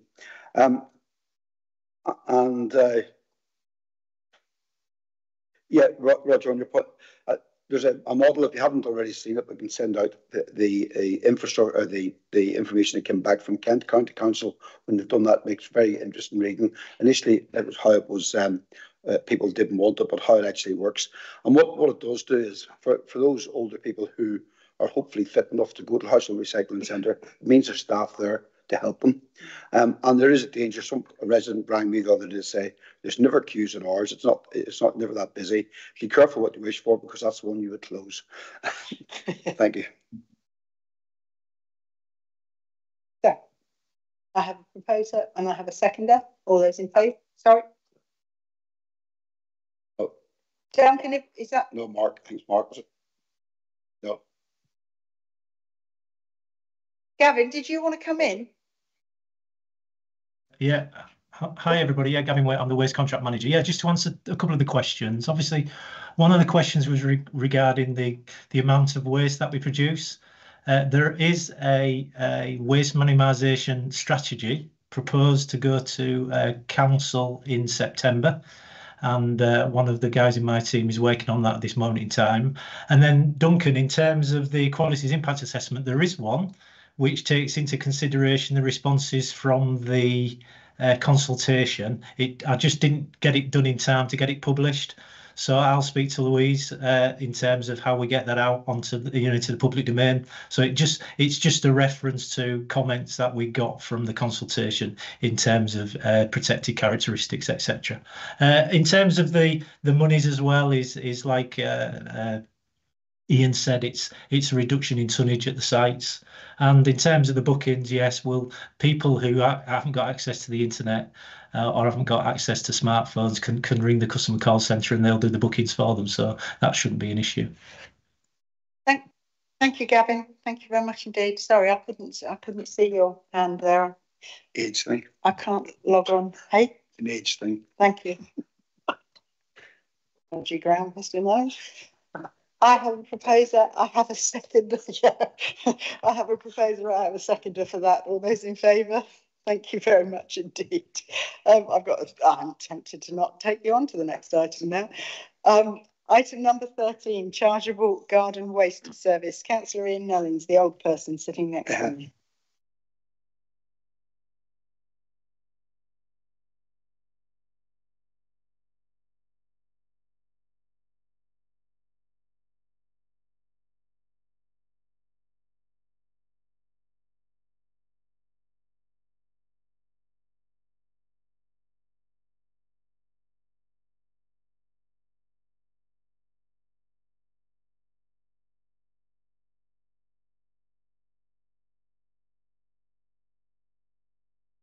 So I'll start again. My mic wasn't on. The collection of garden waste formed part of the integrated waste management contract, which was awarded to Veolia Environmental Services and started in 2007. The purpose of including garden waste was to ensure that the required recycling and composting targets within the contract could be achieved. For the 2024-25 year, this is 52.6%. However, we do not have a statutory duty to provide a garden waste collection, and if we do, we can charge a fee. Although we have looked at the option to stop the service, we believe that most residents who use the garden waste collection service would prefer for it to continue, but we can no longer provide this at free of charge. Since not all residents need or want the service, a decision has been taken to continue to offer garden waste collections, but as an opt-in chargeable service. We have looked at what other similar councils to Shropshire charge, and on average this is £56 per year. We are proposing an annual subscription charge of £56 in line with neighbouring councils. And whilst this is an increase on the proposed £52, this will ensure the required revenue allocated within our financial strategy can be achieved due to potential lower participation than was expected. The benefit in Shropshire is that the infrastructure in terms of bins, vehicles, staff and treatment facilities are already in place, and these costs fully understood, so the introduction from the operational point of view is straightforward. If households subscribe by the 1st of October, their collection will carry on as normal, apart from they cannot put food waste in their garden waste bin. From the 1st of October 2024, any household that does not subscribe to the service will have their garden waste collection stopped. There will be a subscription window from September 24 until March 25, and the fee will be £56 during that time. This provides an annual service from the 1st of October 24 until the 30th of September 25. With regards to food waste, we cannot charge for food waste, so if we introduce a chargeable garden waste service, food waste collections will need to be suspended whilst we develop and introduce a new weekly service from April 26. On the Environmental Act 2021, all councils in England must introduce a weekly food collection to all properties from that date. Food waste can be composted or put in the general waste bins. So recommendations, Cabinet agrees to opt-in subscribed garden waste service collection is offered to individual properties every fortnight across Shropshire. The annual subscription fee for the service is £56. Detailed implementation of the scheme is delegated to the Executive Director Place in consultation with the portfolio holder. And households that have not subscribed by the 1st of October 2024 will have their garden food waste collections stopped. Thank you. Thank you, Councillor Nance. Do I have a seconder for that report? Councillor Chris Schofield, portfolio holder, planning regulations and second. Thank you very much. Regulatory services. Thank you very much. Councillor Kerr. Yeah, thank you. Good to hear that a waste minimisation strategy is in gestation at last. Going back to green waste, though, I asked about this 2 years ago. At that time, I was told that rather than saving the council 2 million, the actual officers' data produced showed it would cost the council 200,000 a year. That was because figures had actually been put on the increased costs of collecting green waste when it's put in the household waste sites, or whether it's put into the residual waste bin of households. And also a cost was put on the collection of bins from householders who did not want to participate. I notice in this report there's been no agreement with Veolia over the savings projected. So my not opposing the direction, I do think it would have been a lot better if we'd had the strategy in place first, and we could have helped people move to home composting and more environmentally sustainable practice. We've lost that opportunity because we're having to introduce this. It's a knee-jerk reaction very quickly. But my question is, what degree of confidence do we have we can make these savings, given that there's 2 costs there and a third cost to come when we have to put on additional food waste collections to replace those that we're having to take out because we're now charging for green waste. And if you add all those together, you might well come to £2 million and find that you're not making the savings you had hoped to make. Thank you, Duncan. Ian, do you want to come back on that one? Yeah, I'll just warn off Gavin to help me out here. But thanks, I knew you'd be quite pleased, Duncan, about the waste minimisation. We have been working on it for quite a while, and I think your colleagues in the Green Party were always on for charging for green waste anyway. The food waste bit has been something that legally is coming to us from government. It's something that there is a burdens fund that comes with it at this moment in time, and Gavin will explain it better than I can, but it is insufficient for a large rural local authority like Shropshire in order to do so. There's a lot of work to go on there, but I'll just let Gavin come in and give you a more detailed response. Thanks, Gavin. You, Ian. Thank you, Ian. Yeah, I mean, Duncan, in terms of this proposal, this is a revenue, creating revenue. It's not a saving per se, because obviously the cost of the service is already embedded in the contract. There's that uncertainty and the unknowns with regards to participation, and there's always going to be that risk in terms of when people are going to start subscribing, if we have the window, like we've said, from September to March next year. But obviously we're fairly confident that the majority of people, that's about 130,000 properties, we're hoping up to 70% of those will participate in this scheme. In terms of the food waste, yes, we've received new burdens funding for some of the infrastructure in terms of vehicles and bins. We received 2.8 million from government. We've been working with the DEFRA Waste Programme for 2 years. We've had modelling work done that they're paid for. The funding that's been provided does not match the modelling costs, so we've gone back and said, actually, we can't achieve what you want us to achieve with the funding you've provided us. The big issue for all councils, and we're all having that conversation at a national level, is the ongoing revenue costs. So, for example, probably the preferred option, and there's still a paper to come to council, would be the introduction of a weekly service using smaller vehicles, but potentially we'd need circa 30 smaller vehicles, and that would require up to 50 to 55 additional FTEs. Well, obviously, what we need from the new burdens funding and a guarantee from government is that they're going to provide the money to pay for that over the long term, because obviously we've got no money to contribute towards the delivery of that service. So what we've said to government and we've written to them is saying we've got an affordability envelope, and actually we're not within that. So we might ultimately have to deliver a particular food waste service that fits with the funding we've got. So that might be slightly different to, everybody getting a dedicated weekly waste collection. But obviously we'd hope with the new government, and I think the proposal is we're going to write to the minister just to get some clarity in terms of the funding that's going to be available going forward. Yeah, thank you, Gavin. One thing I can confirm is that we are absolutely not alone in this. Every leader that I've spoken to has got the same problem, that the new burdens funding does not cover a weekly food collection, especially in the rural areas. Roger first, then Rosemary.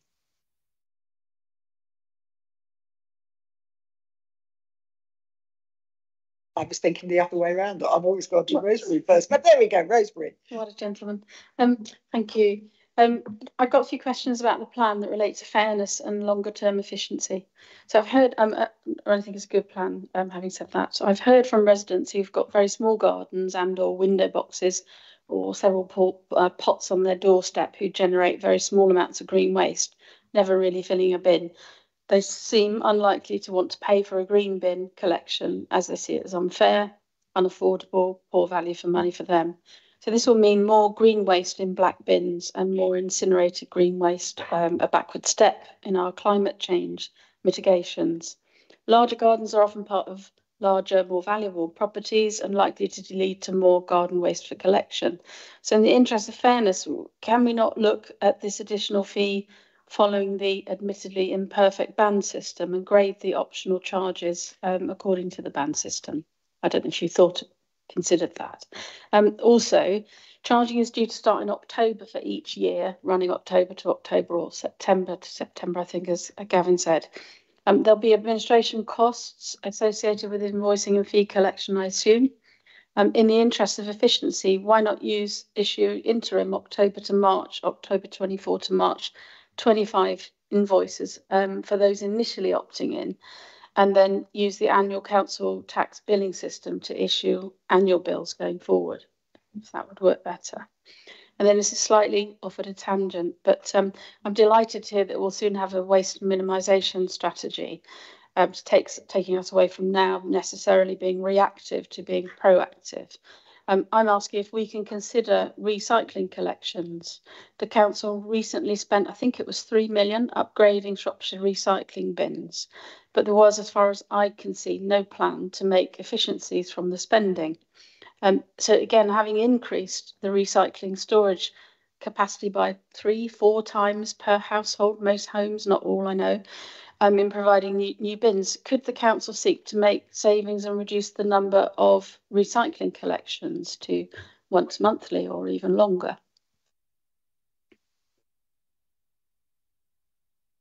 Thanks, Rosemary.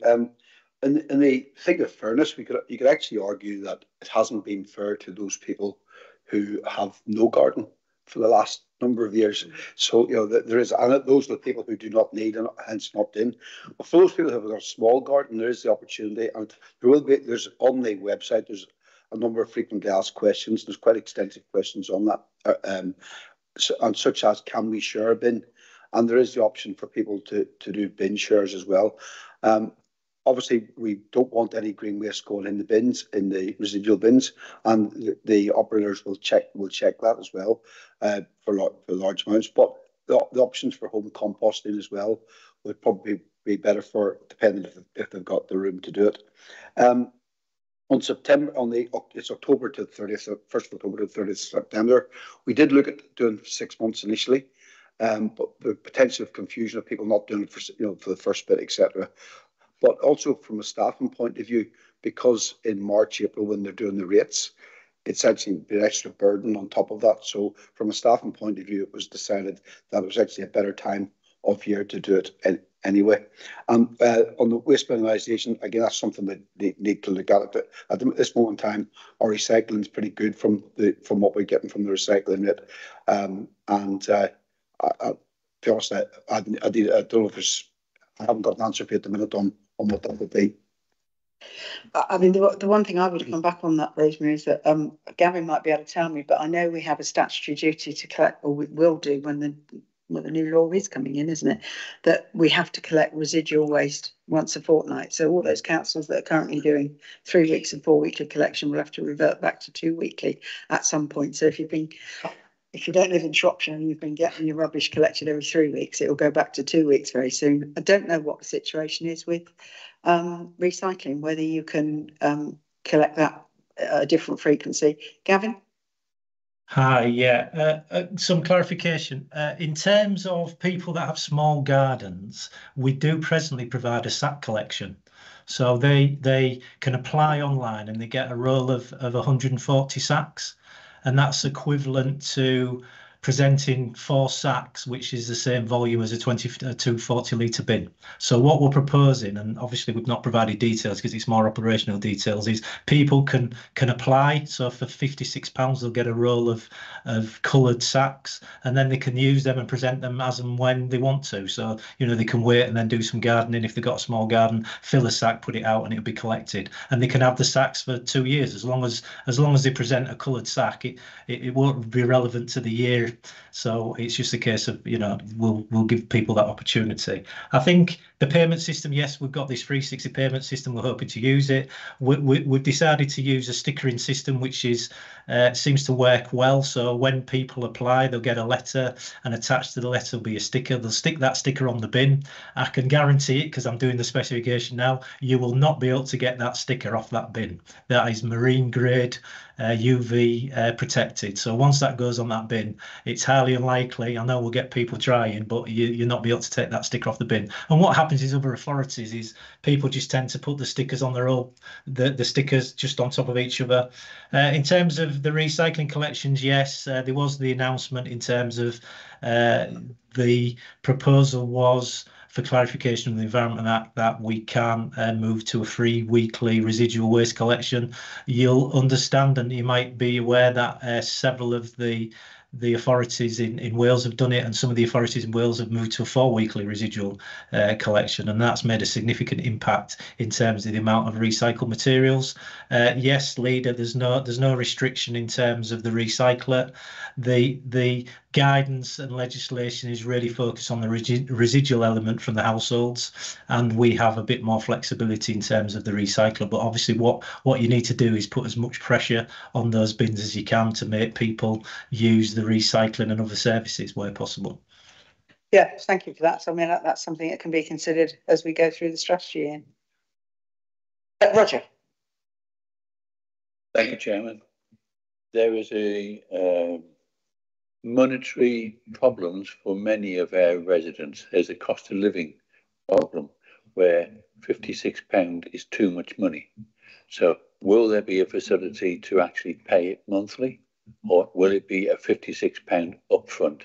Because as I understand it, only half of the money will be able to be used in this year. The other half will have to be banked, and it will be put towards the finances for next year. So £28 will go into this year's finances, £28 will go into the 25-26 finances. So Shropshire Council will be taking an interest-free loan in advance to actually pay. If one is struggling and hasn't got money to buy food, are you going to spend £56 to pay for a green bin? No, you're not. You're going to get rid of that green waste somewhere or other, either in the grey bin or somewhere else. And it does concern me that it could be sent out as part of the council tax bill, and then those who do not pay council tax because they have not got the money to pay council tax could continue to use the green bin. And we could help our residents in that way to meet the cost of living to do it, rather than say October the 1st, we demand £56 off you, even though the services won't be delivered until 25-26. So yeah, and it is a pity that we're not collecting green waste. And I do have concerns about the white sacks and using those, because we have no pest controllers now, because it was the decision from this council to actually do away with that service. I'm going to stop you there because I'm not having you going down rabbit holes again. We do have pest control services. In fact, we have loads of pest control services all across the county. It's just that we do not have an in-house service. There's a very, very big difference to what that's what I was referring to, Chairman. Well, that doesn't. Why does an in-house service act any differently to a service that's outsourced? Councillor Nellens, do you want to come back about the other part? I don't know if Gavin knows the answer to that about the breakup in the 2 financial years, but I'm led to believe that. Sorry, I'll ask James that. Yeah, James, did you want to come in about the 2 financial years business that Councillor has raised? I mean, it's really just to say the bill will be for a 12-month period, and therefore it's correct in the sense that the costs that are associated with 4, 5, and 5, 6 will be accounted for within those financial years. But with anything that you subscribe to, if you're paying 12 months in advance, you're paying for that 12-month subscription. So that what part of the year that falls into and how that gets applied to the financial years is irrelevant to that subscription. Thank you. I was just going to say I'm going to take it up with the DVLA because I think I do that every year with my road tax. So, sorry, Chairman, with a green bin, you'll have no choice. You either have a green bin or you don't have a green bin. You've got to pay. That's your choice. If you want a subscription service, it's a subscription which is a luxury quite often. The green bin, you might need it. But that's what you said, and that's what I will reiterate, Roger, is that this is an option. You know, one of the options we did look at was to stop the service, which, believe you me, is happening in other councils. It's something that we didn't want to do, but it's not a statutory thing. So if somebody wants the service, they can have it. If they don't, they don't. Ian. Yeah, just to finish off on that, you know, there are presently, they've been operatives and they've been able to tell me that there's some places in the rural areas where they've got up to 5 green bins. So, you know, there are people who have had a really good run at this. And it is an opt-in service. I'm sure there are people who will decide for, you know, maybe even people who can afford it might decide, I'm not prepared to pay it. That's up to the resident. It's an opt-in service. But unfortunately, we're in a position where we have to charge. Okay, I have a proposer, I have a seconder. All those in favour? Thank you very much indeed. Moving on to item number 14. Does anybody want a break, just as a matter of interest? Is everybody all right? Okay.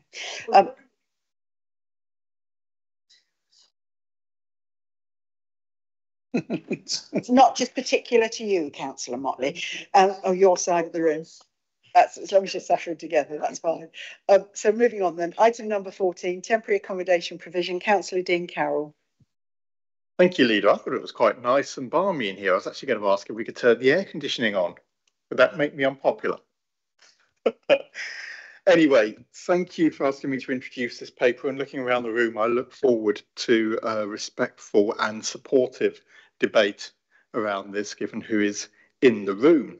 In terms of this project, it's a really positive and good project for multiple reasons, but the most important one is that by reducing the reliance on bed and breakfast accommodation for people who are experiencing homelessness, we provide them with a far better quality of outcome and experience than they currently have being placed in bed and breakfast accommodation.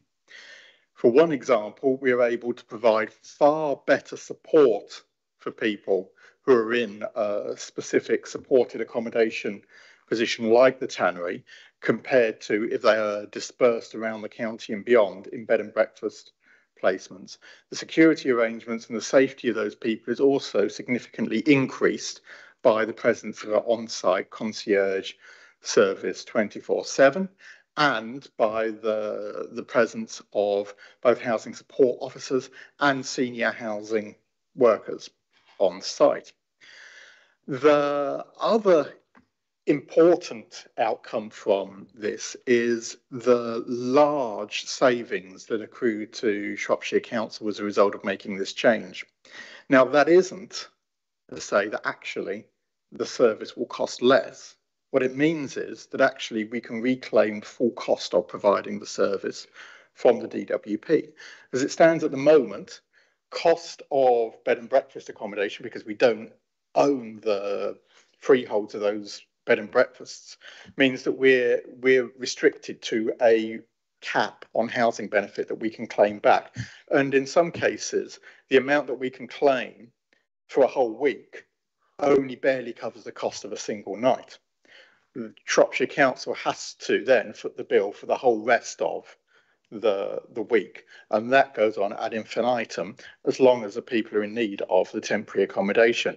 It also is elongated by the fact that the people in the temporary accommodation have less access to support because they're spread around, and it's less easy and more time consuming to get the support to them, so that they are potentially in those placements longer before they're ready to move on to their next permanent tenancy.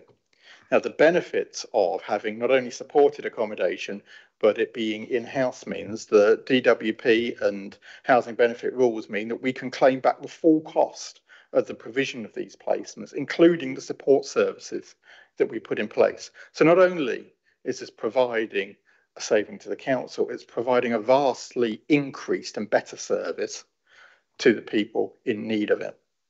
Now, we've gone to great lengths to ensure that we have put in place a management plan that is supportive of the residents and reassuring of the surrounding community. The management plan is attached as an appendix to this report, and I'd encourage any questions on that as well. But what I would say is to remember in all instances that the cohorts of people we're talking about in terms of people who experience homelessness goes far beyond the people that often be imagined both in the press or perhaps on social media as people experiencing perhaps rough sleeping. The numbers of people who are experiencing homelessness or at risk of homelessness far dwarfs the number of people purely who experience rough sleeping. And so I would stress, and I really stress this to everybody, both in the room and listening, not to conflate the two cohorts of people, but to remember the homelessness is something that can fall upon anybody at any point through no fault of their own, as is the case with the overwhelming majority who end up in our temporary accommodation. And to those people who are at that moment in time extremely vulnerable, we owe the greatest duties of care, and we also owe the greatest levels of understanding and compassion that we can possibly afford them, as that is our role as a local authority to care for the most vulnerable in our society. I'd invite any questions. I'll do my best to answer, although if they do delve slightly more into the more technical elements, I may have to rely on some officer support. But with that, I will move recommendations 3.1 to 3.4 in the report. Thank you, Councillor Carroll. Have I got a seconder for that? I'm still alive, yeah. Mark Jones, Portfolio for Growth and Regeneration. I'd like to support the applications. It's good work. It's great that we've got time to do this, and I think we're taking our lead from Kirsty Hurst-Knight's section. The care that we take in the community is great, and I think this is a good step forward. Thank you, Mark. Thank you, Chairman. 61 single people in this sort of accommodation. Yes, but I have reservations about where it is. It is not in a good part of town, I would have suggested. It's in the entertainment centre, if I can use that for Shrewsbury. So it will depend upon the management plan, how successful it is. So I would try to ensure that it is managed properly and it is managed correctly. And we do not try to cut costs so that and withdraw some of the support, but ensure that it is delivered as per this, because problems around that area could escalate if we are not careful. And I say the word we because it does need to be managed, that because whatever their background of whoever goes there, and as you say, it could happen to any of us at any time, but it does need to be managed because on a Saturday night, it can get very busy and very rowdy in that sort of area without putting false screens up or anything like that. It is a fact that is so that we do need to be careful how it is operated. But yeah, it would save the council money and it would provide accommodation for those single people, self-catering, and I can see all the advantages in it. They've got somewhere that they can call their home and can sleep and can stay in there rather than bed and breakfast and have to go wandering around somewhere during the daytime. Can see all that. It's just the actual geographical location of that. Whether it's success or not will depend upon the council. You, Roger. Councillor Carroll, yeah. Do you want me to answer each questions they come up? So thank you, Councillor Evans, for those comments and support for the idea of the project. If I can turn people's attention to the attachment, the second appendix, which is the management plan. As part of the management plan, there is on-site supervision at all times, 24/7 on-site supervision. Now, I don't know whether you're familiar with the access arrangements into the student accommodation as it is at the moment, but this will follow the same kind of, well, this follows exactly the same technical process in that you have an external gate and you have an internal door. Both can only be accessed with key fobs, which are issued to residents when they move in and deactivated when the resident moves out, to ensure that only people who are actually resident there gain access to the property. And as I said, there's a double entry through the gate and both through the door. The on-site concierge will not be allowing any visitors who are not support workers, so either by the council or one of our partners, to work with those individuals. So no visitors will be permitted on site, and that will be controlled strictly by the on-site concierge service. Yes, the location within I think what we often call the West End of town, but isn't really recognised as a term in the general public, that area where you have a lot of the nighttime economy is centred around. If I was to choose to build a property from scratch somewhere, would I put it in that exact location? Possibly not.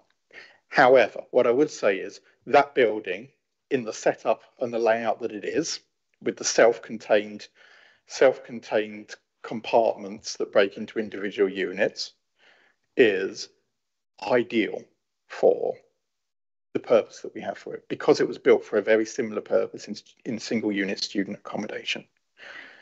We cannot move that building, but it would be a hugely wasteful exercise for us to attempt to emulate it elsewhere within the town whilst letting that building sit idle. So whilst I recognise that perhaps a slightly different location within the town centre might be an A star, I think that this is still a very strong A in terms of the facility being provided. And the management plan seeks to recognise and mitigate any issues that may arise through its siting, and to put at rest the minds of anybody who may be concerned. Now, actually, I am more concerned about the safety of the residents within there than the other way around. And that is why we've got these measures in place to protect residents through the double entry system, through the on-site concierge and security. We also have in place a CCTV system, an in-house CCTV system that will be monitored on site and recorded on site, that will be as distinct from the rest of the town's CCTV system and operated by the operation of the unit. There are also very strict behavioural expectations, which are also outlined in the management plan, of anybody who's resident in there for the safety of other residents and users. Single units of temporary accommodation are far and away the highest demand area for temporary accommodation.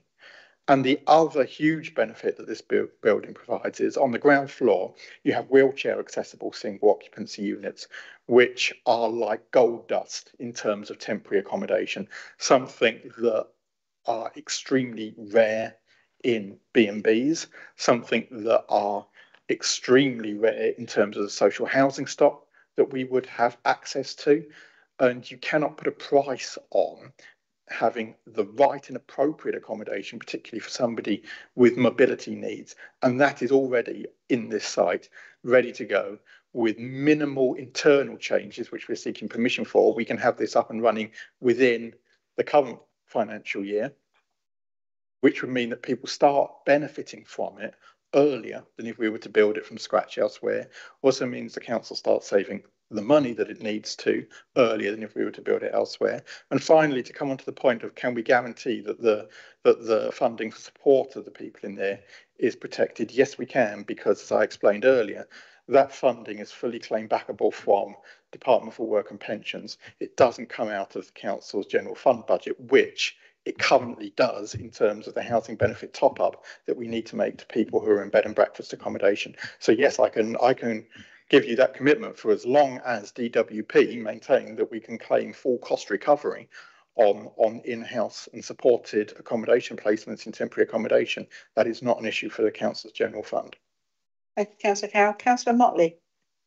Yeah, thank you, Councillor Carroll. You and I work kind of not exactly alongside each other, but we both of us have a fairly good idea of what the other is coping with. And I have to say that finding accommodation for the homeless is one of the biggest problems that this council faces, actually. It's very difficult to do. The numbers fluctuate. We never know exactly who's going to be presenting in need as people in need of housing because they've been made homeless. And it does seem to me that this is a building which is almost as custom made for this particular purpose as you could imagine. And whilst I accept Councillor Evans's concern that it is in a rather exciting part of Shrewsbury, at the same time, this is one of those opportunities which simply hardly ever arises. And the fact that we are going to get full cost recovery on this from the Department of Work and Pensions, I think means also that it's going to help our budget enormously. So I really welcome this because it is such a problem for us. It's an increasing problem and it is a very difficult problem to solve. So with an opportunity like that, we simply cannot afford to pass this one up. So well done. I think this is good. Yeah, thank you, Cecilia. I think from my perspective that at the moment a lot of our residents, if you like, who find themselves in difficulties are spread out all over the place, and we just are unable to give the support that these individuals require. This is one way that support will be able to be increased. It's quite funny, actually, Councillor Evans, but if I cast my mind back, I seem to remember a similar conversation was had when we talked about putting students into that part of town. But, students, it's not been a problem so far, has it? Okay, so I've got Rosemary. Oh, sorry, Rosemary. Yeah, I'd just like to say that the Labour Group welcomes and supports this plan with the usual respect extended to colleagues.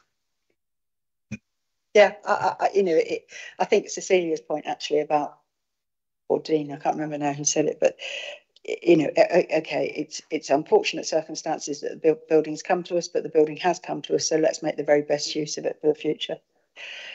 I have a proposal. I have a second. All those in favour? Thank you very much indeed. Moving on to item number 15, the Climate Strategy and Action Plan Monitoring Report 2023. Councillor Ian Nellens. Thank you, Councillor Ian Nellens, Portfolio Holder for Climate Change, the Environment and Transport.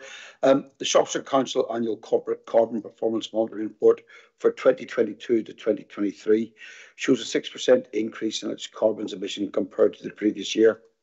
One of the main reasons for the increase is a change of reporting methods. The old method was using the ONS, Office of National Certificates method. The new method is the oxygen finance. On comparison, Scope 1 and 2, negative emissions remain the same within the two methods, but Scope 3 has doubled compared to the old method. So the conclusion from that is if we had stayed on the old method, we would still have seen a slight increase of 1%, but not just as much. So why did we change? The reasons for changing the method was we understood there was probably under-reporting with the old method. The carbon and cost relationship for our reporting of Scope 3, we decided to use oxygen finance data, which uses Shropshire Council spend data for emissions that we don't have better measurements for. Continuity, we decided on the use of oxygen finance because it will be available for future years, whereas the other method could be associated with will only have 3 years. And also standardisation, we are using a local government association carbon accounting tool. Shropshire Council is one of the few local authorities in the country to report on its emissions, and it has set an ambitious target of achieving net zero by 2030. The report shows that the Council's gross emissions from 22-23 were 82,028 tonnes of CO2 equivalent, an increase of 4,757 tonnes, which is 6% from the previous reporting year. Activities which have contributed to the net carbon increase include spend increase across all services, most notably the health and social care market sector, which was 6% increase, a 4% reduction in negative emissions due to the change of the domestic recycling contract and decarbonisation of grid electricity, and post-pandemic recovery, returning to work after restrictions, saw a small increase in demand on buildings, on the fleet usage and increase of staff travel. Live initiatives and activities intended to make carbon reductions included greater awareness across service areas and staff behaviour change, improved heating and electrical systems and smart meters in council buildings, implementing energy efficiency measures such as insulation and double glazing, continued to adopt a green electric tariff with zero carbon, engagement with efficient pool vehicles, active travel and public transport, flexible working arrangements, optimised use of buildings and office space, improved recycling rates to both domestic and commercial, and reuse initiatives. 102,000 trees have been planted since declaring a climate emergency.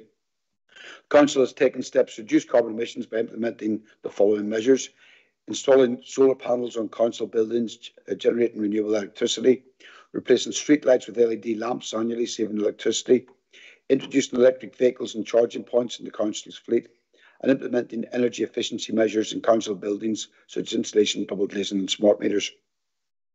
Also keen to lead the way, the Council is working with a number of ambitious projects which aim to accelerate the progress towards achieving net zero emissions. One of these is the investment in a pyrolysis plant as part of a joint venture with Woodtech. This agreement is the first of its kind of any local authority in the UK. Once up and running later this year, hopefully in September, the plant will be used to convert foliage into energy and biochar, a wonder substance that can be used for many different purposes. Biochar sequesters carbon for hundreds, if not thousands of years, compensating for harmful CO2 emissions elsewhere while enhancing soil quality. Biochar is fast developing a potential profitable market with a multitude of uses in a wide range of sectors, including agriculture, horticulture, arboriculture, industrial production and construction. Biochar is increasing its use as a soil improver and a means of retaining nutrients in farmland. A significant proportion of the Council's carbon emissions are produced by external contractors that is produced to deliver essential services such as social care. Shropshire is a large rural county and demands on social care is increasing, meaning more journeys and more miles to provide the support and care to some of the county's most vulnerable residents. In order to address this, the Council is improving its procurement process to ensure that the environmental and social factors are considered when buying goods and services. The Council is also developing a climate change strategy and action plan, which will set out the Council's visions, objectives and priorities for tackling climate change. So we can be proud of what the Council has achieved on our carbon emissions and what we have set ourselves a challenging target for net zero in 2030. We recognise that there's a lot of work that we have to do to achieve this, especially in light of a 6% increase in the emissions this year. However, we are not disheartened by this, as we know that many of the factors that contributed to the increase were beyond our control and related to the unprecedented circumstances of the pandemic. We are confident that we have taken the right steps to reduce the emissions in the long term and have a clear plan to achieve net zero. We are also determined to work with our partners and communities to make Shropshire a greener and more sustainable place for everyone. So I make recommendations at 3.1 that the Cabinet supports integration of carbon performance measurements, considers climate risks and essential components of the Council's target operating model, including procurement policy, integration of carbon accounting as part of financial management, normalisation of carbon monitoring, reporting of all service levels, and carbon literacy as mandatory training for new starters. Thank you. Thank you. And do I have a seconder for that? Thank you, Councillor Hurst-Knight. Councillor Kerr, are you reserving your right, Kirsty? Yeah, Councillor Kerr. Yes, thank you. I mean, I think the Council's making some progress in this, and I do recognise from what the portfolio holder said that we're possibly making more progress than many other councils on this. However, we have to recognise that with the actions we're taking, it's not getting any better. I know there's been a change in methodology, which means it may not be getting as worse as we thought. One way forward, I think, would be to be clearer about what are the controllable aspects of climate emissions and what are the issues which we are beyond our control, as you've sought to do. But I think going forward, plans would help if they focused on the controllable aspects. And the other thing is to recognise that probably carbon literacy is not as embedded as we would like it to be. I have to say the council put a press release out itself saying one of the reasons for the increase in carbon emissions was due to an increase in electricity use. Of course, the council had to rescind that because clearly we are zero carbon in our electricity use. But clearly somebody who put off and signed off that press release wasn't aware of that. And I'm not trying to make big mileage out of that. I'm just trying to say we've got more work to do in order to assist to make sure that both our employers and our managers and our members have a better understanding of the actions that result in carbon emissions. Just a response on that. The thing it's with that increase is not just the electricity, it's the increase in our carbon footprint outside with IT, because it's not stored here, it's somewhere else, it's in a silo somewhere else. So that's where that increase was come from.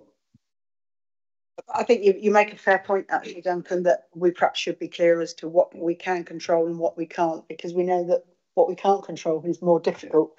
We can lead, we can cajole, we can encourage, but we can't control. Rosemary, then Roger. Yeah. As 2030 comes into view, I'm going to say probably some of what Duncan's already said, really. When we're to be at net zero, it's absolutely right that we've moved to a different model and different and better model to calculate Scope 3 emissions. I mean, in a lot of organisations have their Scope 3 emissions quite nicely hidden, really, and it's time to look at the real situation, the truth and the reality of it all. We seem to discuss another initiative towards the environmentally worrying Northwest Relief Road project. We talked about concerns about waste reduction management that would have negative impacts on our mitigations. And under the current financial position, we must all have concerns about how council will get to grips with the ever more urgent need to bring climate change mitigation into the very heart of council decision making. I mean, I feel like I've been banging on about that for 3 years, and I feel like we don't have that right at the centre of the council. And I think it's really the only way that we will move forward realistically. Thank you, Rosemary. I'd make the point that I think it'd be interesting to see what the new government does in terms of net zero, because until the government puts net zero at the heart of its agenda, it's going to be very difficult for any local government authority to do that in the current financial situation. Do you want to take Roger's question and then come back? Yeah. Thank you, Chairman. This council is failing to deliver the project of net zero, climate emergency. We are failing the future generations. If I heard correctly, Councillor Nellin say that the way of measuring it has changed, but even if we use the old system, it would be about a plus 1%. This council signed up to save 10% per year, and it is failing, not doing it. Whatever happens, a much reduced council, but our CO2 carbon footprint is going up. Something does need to change, and it needs to change now. So I note this, and I'm not the administration. The council issued instructions about a climate emergency, and it's up to this cabinet to adopt the policies to try and deliver that. Oh, I see. So it's okay for you to knock everything that we do, but not have the solutions. Is that what you're saying, Councillor Evans? Because, you know, to say 25, I think you may find a difference in the way it is looked at and the policies that are adopted. Well, Councillor Evans, whilst I can't predict the future, I will be very interested to see what your manifesto says going forward. Alternative budgets come to mind later. Yes, don't they just, Councillor Butler? Anyway, Ian, if we had the facilities, Chairman, and recently more people voted Liberal Democrat in Shropshire than any other party. Yeah. What's that got to do with it? So I've got Cecilia wants to come in. Do you want Cecilia first? I'll take that first, because although you say we've failed in this, what we haven't failed to do is look after our most vulnerable people. And that's where the majority of our extra spend came from. So when you look at it, it's spend. We didn't give up on looking after our vulnerable people. That has the unfortunate circumstance, not something that has to be looked at. And if you listen as well, we have a lot of things in the pipeline which will come to fruition. We still have an ambitious target of 2030. And there is that element of there's a change curve that needs to go. It gets steeper at some stage, it just hasn't got steep yet. Mr. Motley. Yeah, I would like to just reassure the worried Councillor Evans that in social care we're working extremely hard to bring down our carbon footprint, and with some success. So I don't think the entire situation is doom and gloom. We are using tech increasingly, and it's very much welcomed by our elderly people, that they can receive virtual care calls. It means that they don't have to have care visits taking place at hours which might not always suit them. It reduces travel. The rural reach for this is growing all the time. And it means that we can increase the hard to source care location, particularly in the south, through this method. We've got virtual care calls going up almost by 10% in April. We're maximising the use of digital and virtual approaches to meet care needs. And at the moment, we're dealing with over 2,000 medication reminders, nearly 1,000 nutritional reminders, and over 350 personal care prompts, all sorts of ways that we can actually advise our elderly people how to keep themselves well and still be there for them if they need us. And also care at home, where we've started a pilot for provider-led reductions for those who don't need as much care or would be suitable for tech if they want it. And that will reduce travel. So we're thinking all the time, how do we bring down our travel costs? How do we increase our communication with our elderly who don't necessarily want us around all the time? And another example is 2 carers in a car. Everybody will go, oh, whoops, a car. Yes, but we've got 2 carers in this car, and it helps enormously, not only to reduce the amount of traffic and emissions, but also for us to see more and more people. So we are doing a lot. And the other thing that's helping enormously is you will remember that we took over the responsibility for the community equipment loan service through Mediquip. And they have got all sorts of very sophisticated logistics for deliveries and collections and testing and servicing so that they minimise the overall carbon footprint of the service. They use efficient route planning and they're clustering deliveries and collections wherever possible in my neighbourhood. So there is a lot of very practical stuff going on in social care exactly to bring down our carbon footprint. So it is not all the gloom and doom, I'm pleased to report. Thank you. Thank you, Councillor Motley. Councillor Schofield. Thank you, Rita. I find it rather hypocritical when I hear a Liberal Democrat say about climate strategy and everything, and we're behind. When the MP for North Shropshire is trying to get a bypass in Hampton Llanymynech, and yet in Shrewsbury you oppose the North West Relief Road and keep on banging the table about carbon emissions. I mean, the hypocrisy is absolutely astounding, and the public can see this before they will see it. Thank you, Councillor Schofield. No, Councillor Evans, I'm not letting you come back in. Councillor Hurst-Knight. I was simply going to say thank you. Thank you, good report. And I echo the importance of the training. I did the training, which now feels like many years ago. But also thank you to Adrian Cooper, because he helped me through that training. I know you might go on talk a little bit about Adrian now, but it was a good course and I've really found the merit. Now I'm going to go a little bit off piste with comments from Councillor Evans. The work that we are doing around schools and schools active travel is something quite remarkable. Active Travel England, Active Travel Wales, Road Safety GB. We've been asked to go and speak on a lot of forums because the work that Shropshire Council are doing is actually setting a precedent. And one of your own members didn't even feel the importance of consulting the youth on a scheme in his area. It's insulting, actually, that we feel that we're failing young people, because actually we're not. We're front-footed, we're visionary, and we're doing it and delivering, and we absolutely are not failing young people, so I take great offence at that. So, yeah, second report. Thank you, Councillor Nellens. Councillor Nellens. Sorry, Rosemary, I didn't get back to you on the thing about procurement, because it is definitely one of the things we're tightening down on the procurement. So our planning and procurement people have now also been put through. We've got our internal staff who can run the carbon literacy training as well. So we're pushing with them as well, because we need to hold our contractors to account so that they can do that. If we push that, it'll help bring it down, because although it's outside our control, that brings it inside our control to a degree. And just one final thing on what we say we've got this ambition. We can see how we can get forward. And we mentioned biochar there earlier, and I think that is going to be a really fantastic. All the reports. I've been down to see a plant in Sussex. We're the first ones to do it. We've got our joint venture. We will then have our own venture going on as well.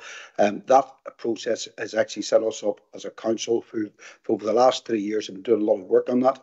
Means that all our councils who are now trying to follow suit have to tap into our system, because we've got the corporate knowledge and the corporate sort of stamp on it. So that's been very good for us. And just remind Roger that when we brought this to council, your group tried to, in fact, I don't think you opposed it, but you didn't want us to go ahead with it, and you abstained, so you didn't support it. So I think you'll find that was a regrettable mistake. Thank you. And that is in 2, it says that there's an action plan, climate change task group. I understand it hasn't met, and I'm not sure what the member involvement with that is. So, and I have known it asked by other councillors what is going to happen with that now. Yeah. Is it going to meet? It will meet again, and again, the reason you probably abstained from before was because your member never attended. I don't think you attended any of them. But just on that, on the transition of staff between Adrian Cooper leading, and I'd just take this opportunity to thank Adrian Cooper for his sterling work he's done in carbon through the council throughout. He was a font of all knowledge for everything, and he would be greatly missed.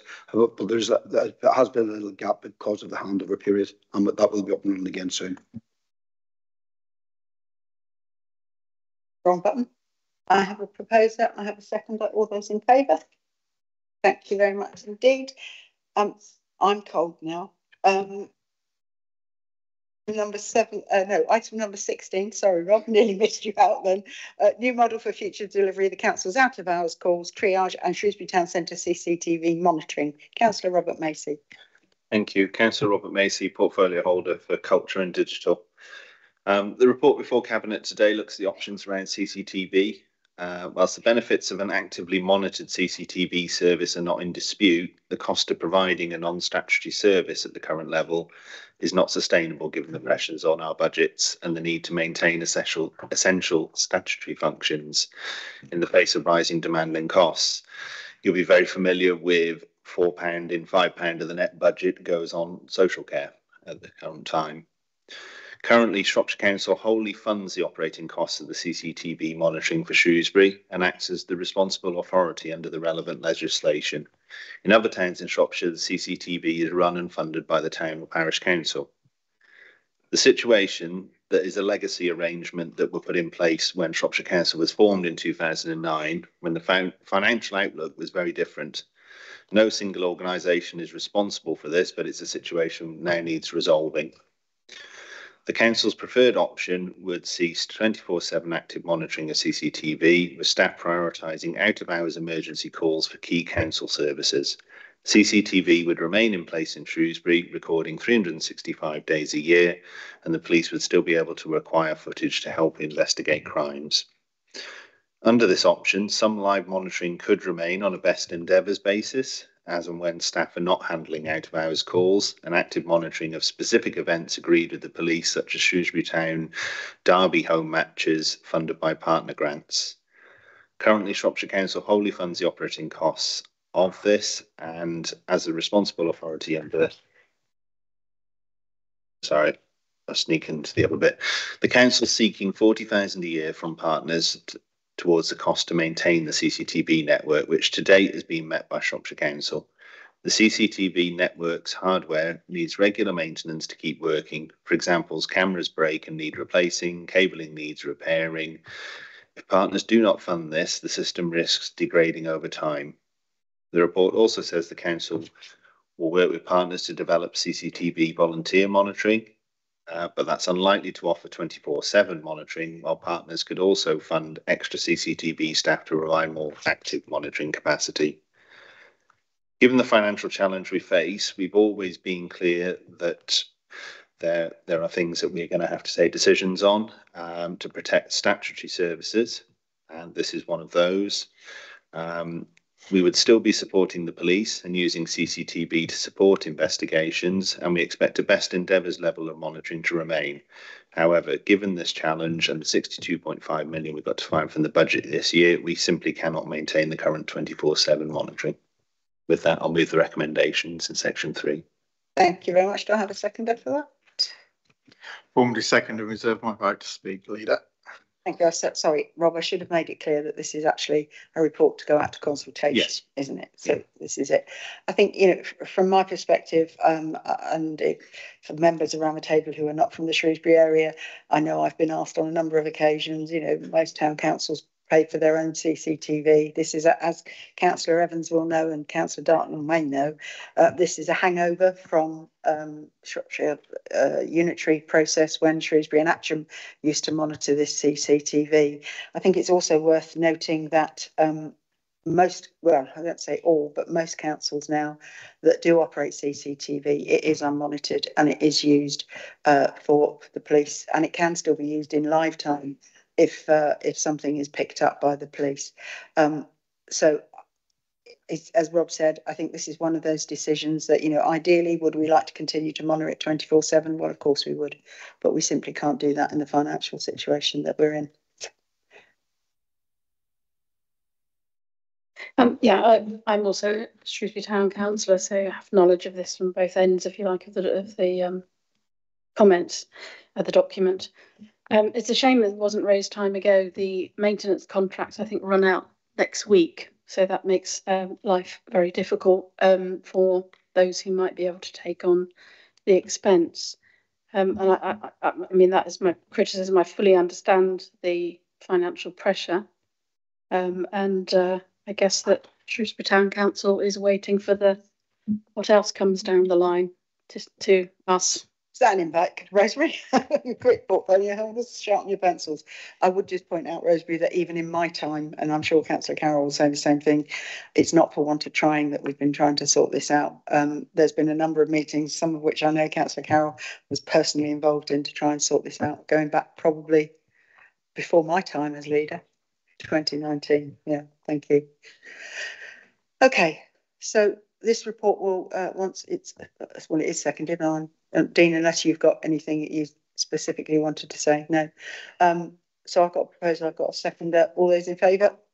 We'll send that one out to consultation. Rob, thank you very much indeed.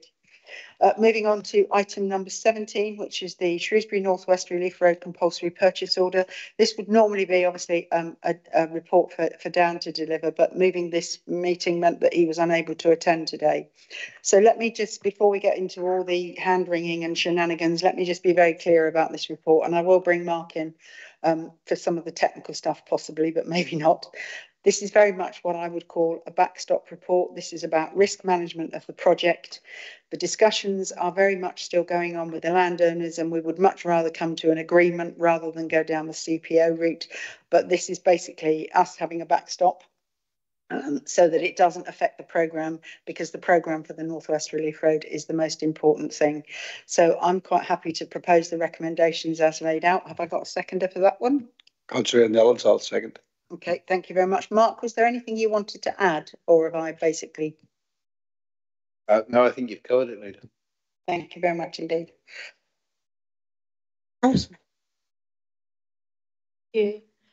So it's no secret that the Labour group objects to this outdated project for a variety of extremely sound reasons. I'm going to park that for now and ask 6 questions about the report. Can I just stop you 1 second? Yeah. I may not be able to answer these. Okay. Mark may or may not be able to answer these. Otherwise, we will make sure you get an answer in writing, I promise. Thank you. So I'd like to know, what is the full cost of the council pushing forward the CPOs and the SROs for this? Is the spend part of the delegated funding of just under 17 million, I think, that was agreed by the administration in March at March Council? Is the cost a capital cost or is it a revenue cost? Number two, is there, I mean, you've partly answered this, Leslie, but is there any indication that the landowners of Turn and other contiguous divisions are unprepared to sell the land the council has eyes on for this project? Yeah.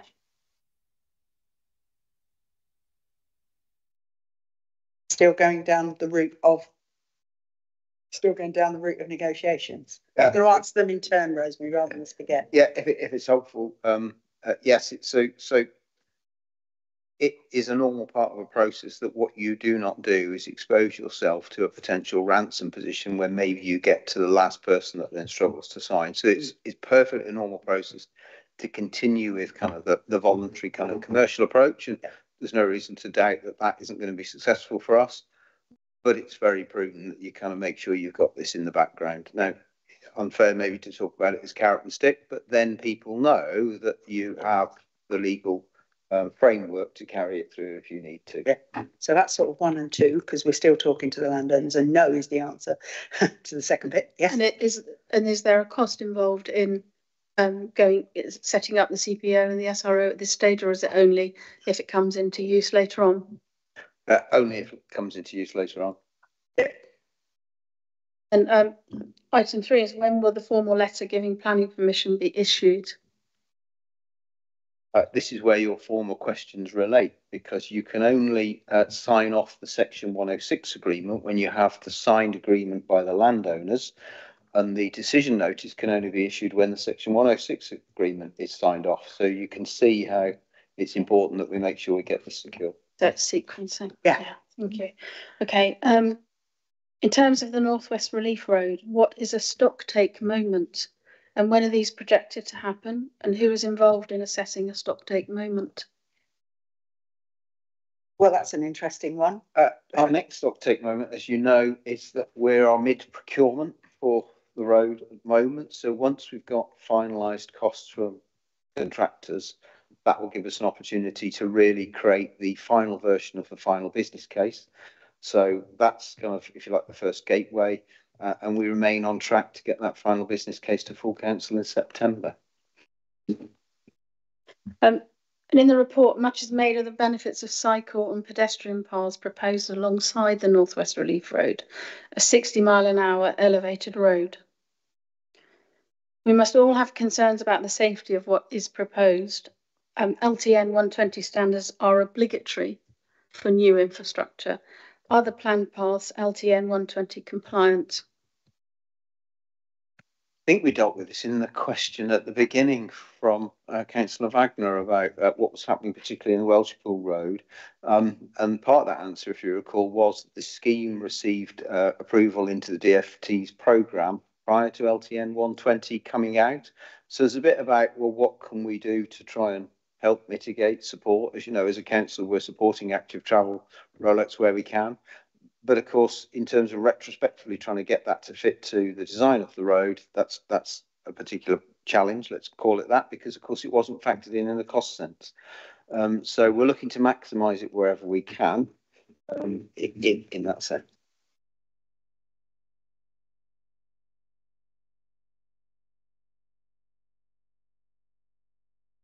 It's been welcomed that there is that route for cyclists, because from my neck of the woods, which it very much is, that makes actually a very safe route to come in on. I think the problem with mixed paths, which at the moment I believe, Mark, this still is that very often mixed paths are very pedestrian heavy. And with the best will in the world, I think this route will be more cyclist heavy than pedestrian heavy, to be honest. Was that the last one of your questions, Rosemary? I have more. I thought it was 6. I've just counted. No, that was 5. Definitely all right, go 5. on. Okay, thank you. Without a clear indication of the cost and despite no evidence source of project funding, does the council consider headlong prosecution of the Northwest Relief Road presents a dire risk to Shropshire Council, given the council's current precarious financial position? I'll answer that one. The answer to that is very simply no. Councillor Evans. Thank you, Chairman. When I saw this report, I had to check the date because I thought it was April the 1st. It's absolutely foolish, this. Absolutely foolish to go ahead with this. I had leaflets through my door 3 weeks ago saying that a full planning permission had been issued, that £153 million had been secured. Both incorrect. There is no planning permission issued. There is no prospect of an outline business case until that planning permission is given.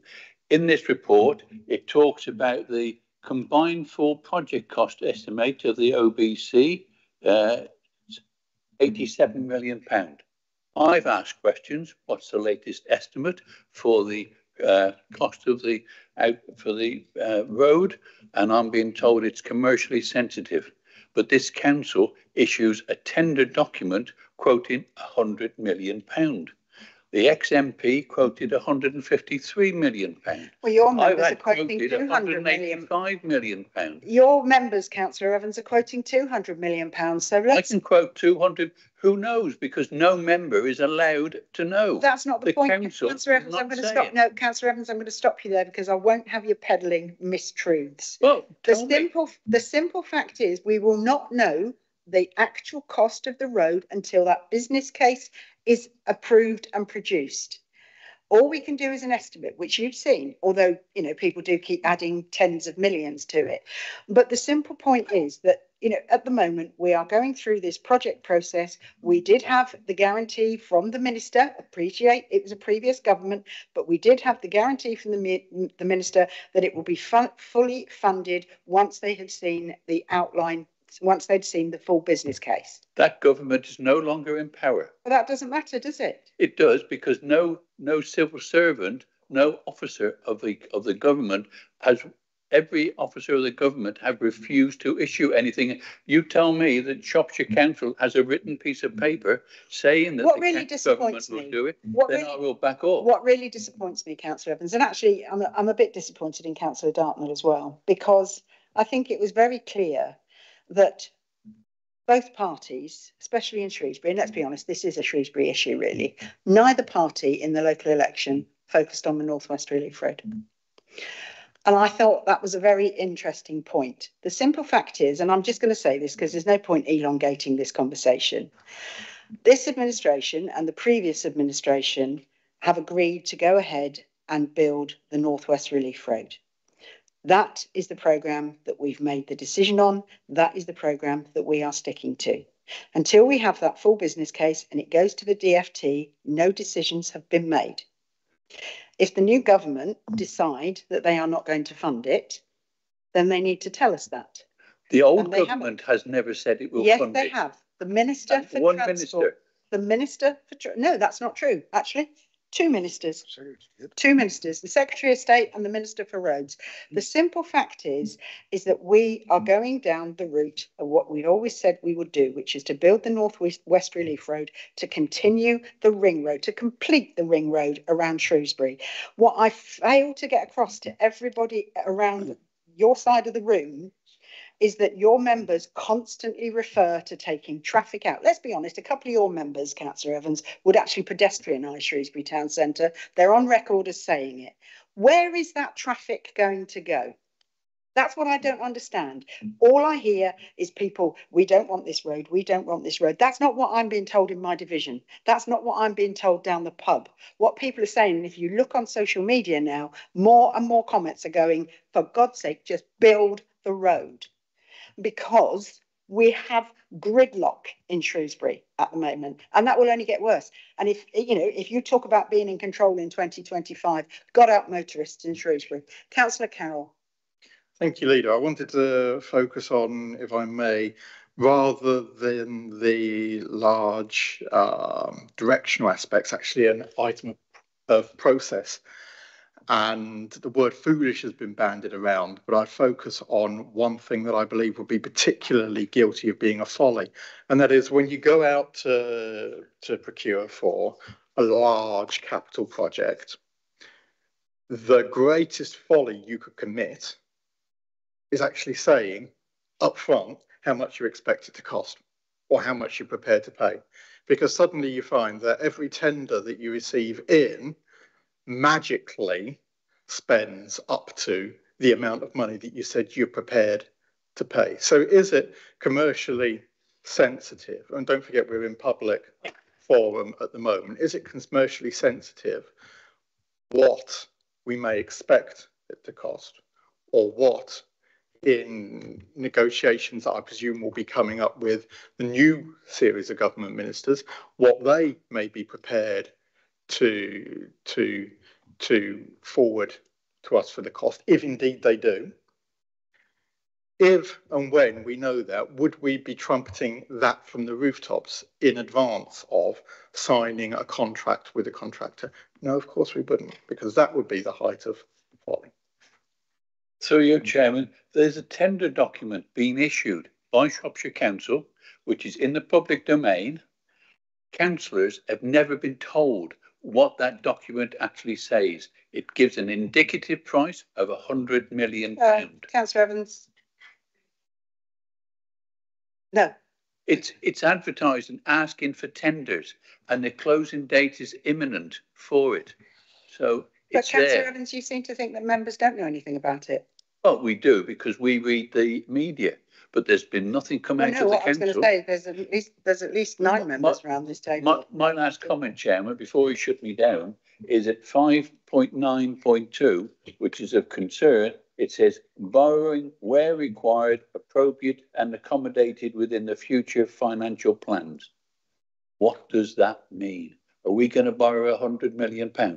Well, we don't know yet, because we don't know what. Sorry, I've got my. If the government does not fund it, is the council going to go ahead with the North West Relief Road and borrow whatever it takes to build that road? We've been very clear about this before, Councillor Evans. Until we know the final business case, I'm not going to answer that question, because we don't know. Are you going to spend? Are you going to borrow money to build the road if it isn't? Why are we spending money on the road until we get the full business case and the commitment from government? You can't. Honestly, sometimes you cannot put together a full business case. When somebody says, I think it was one of your group who said, you've spent 20-something million pounds and you haven't got a spade in the ground. What did they think we were going to do? Just design it on the back of a fag packet.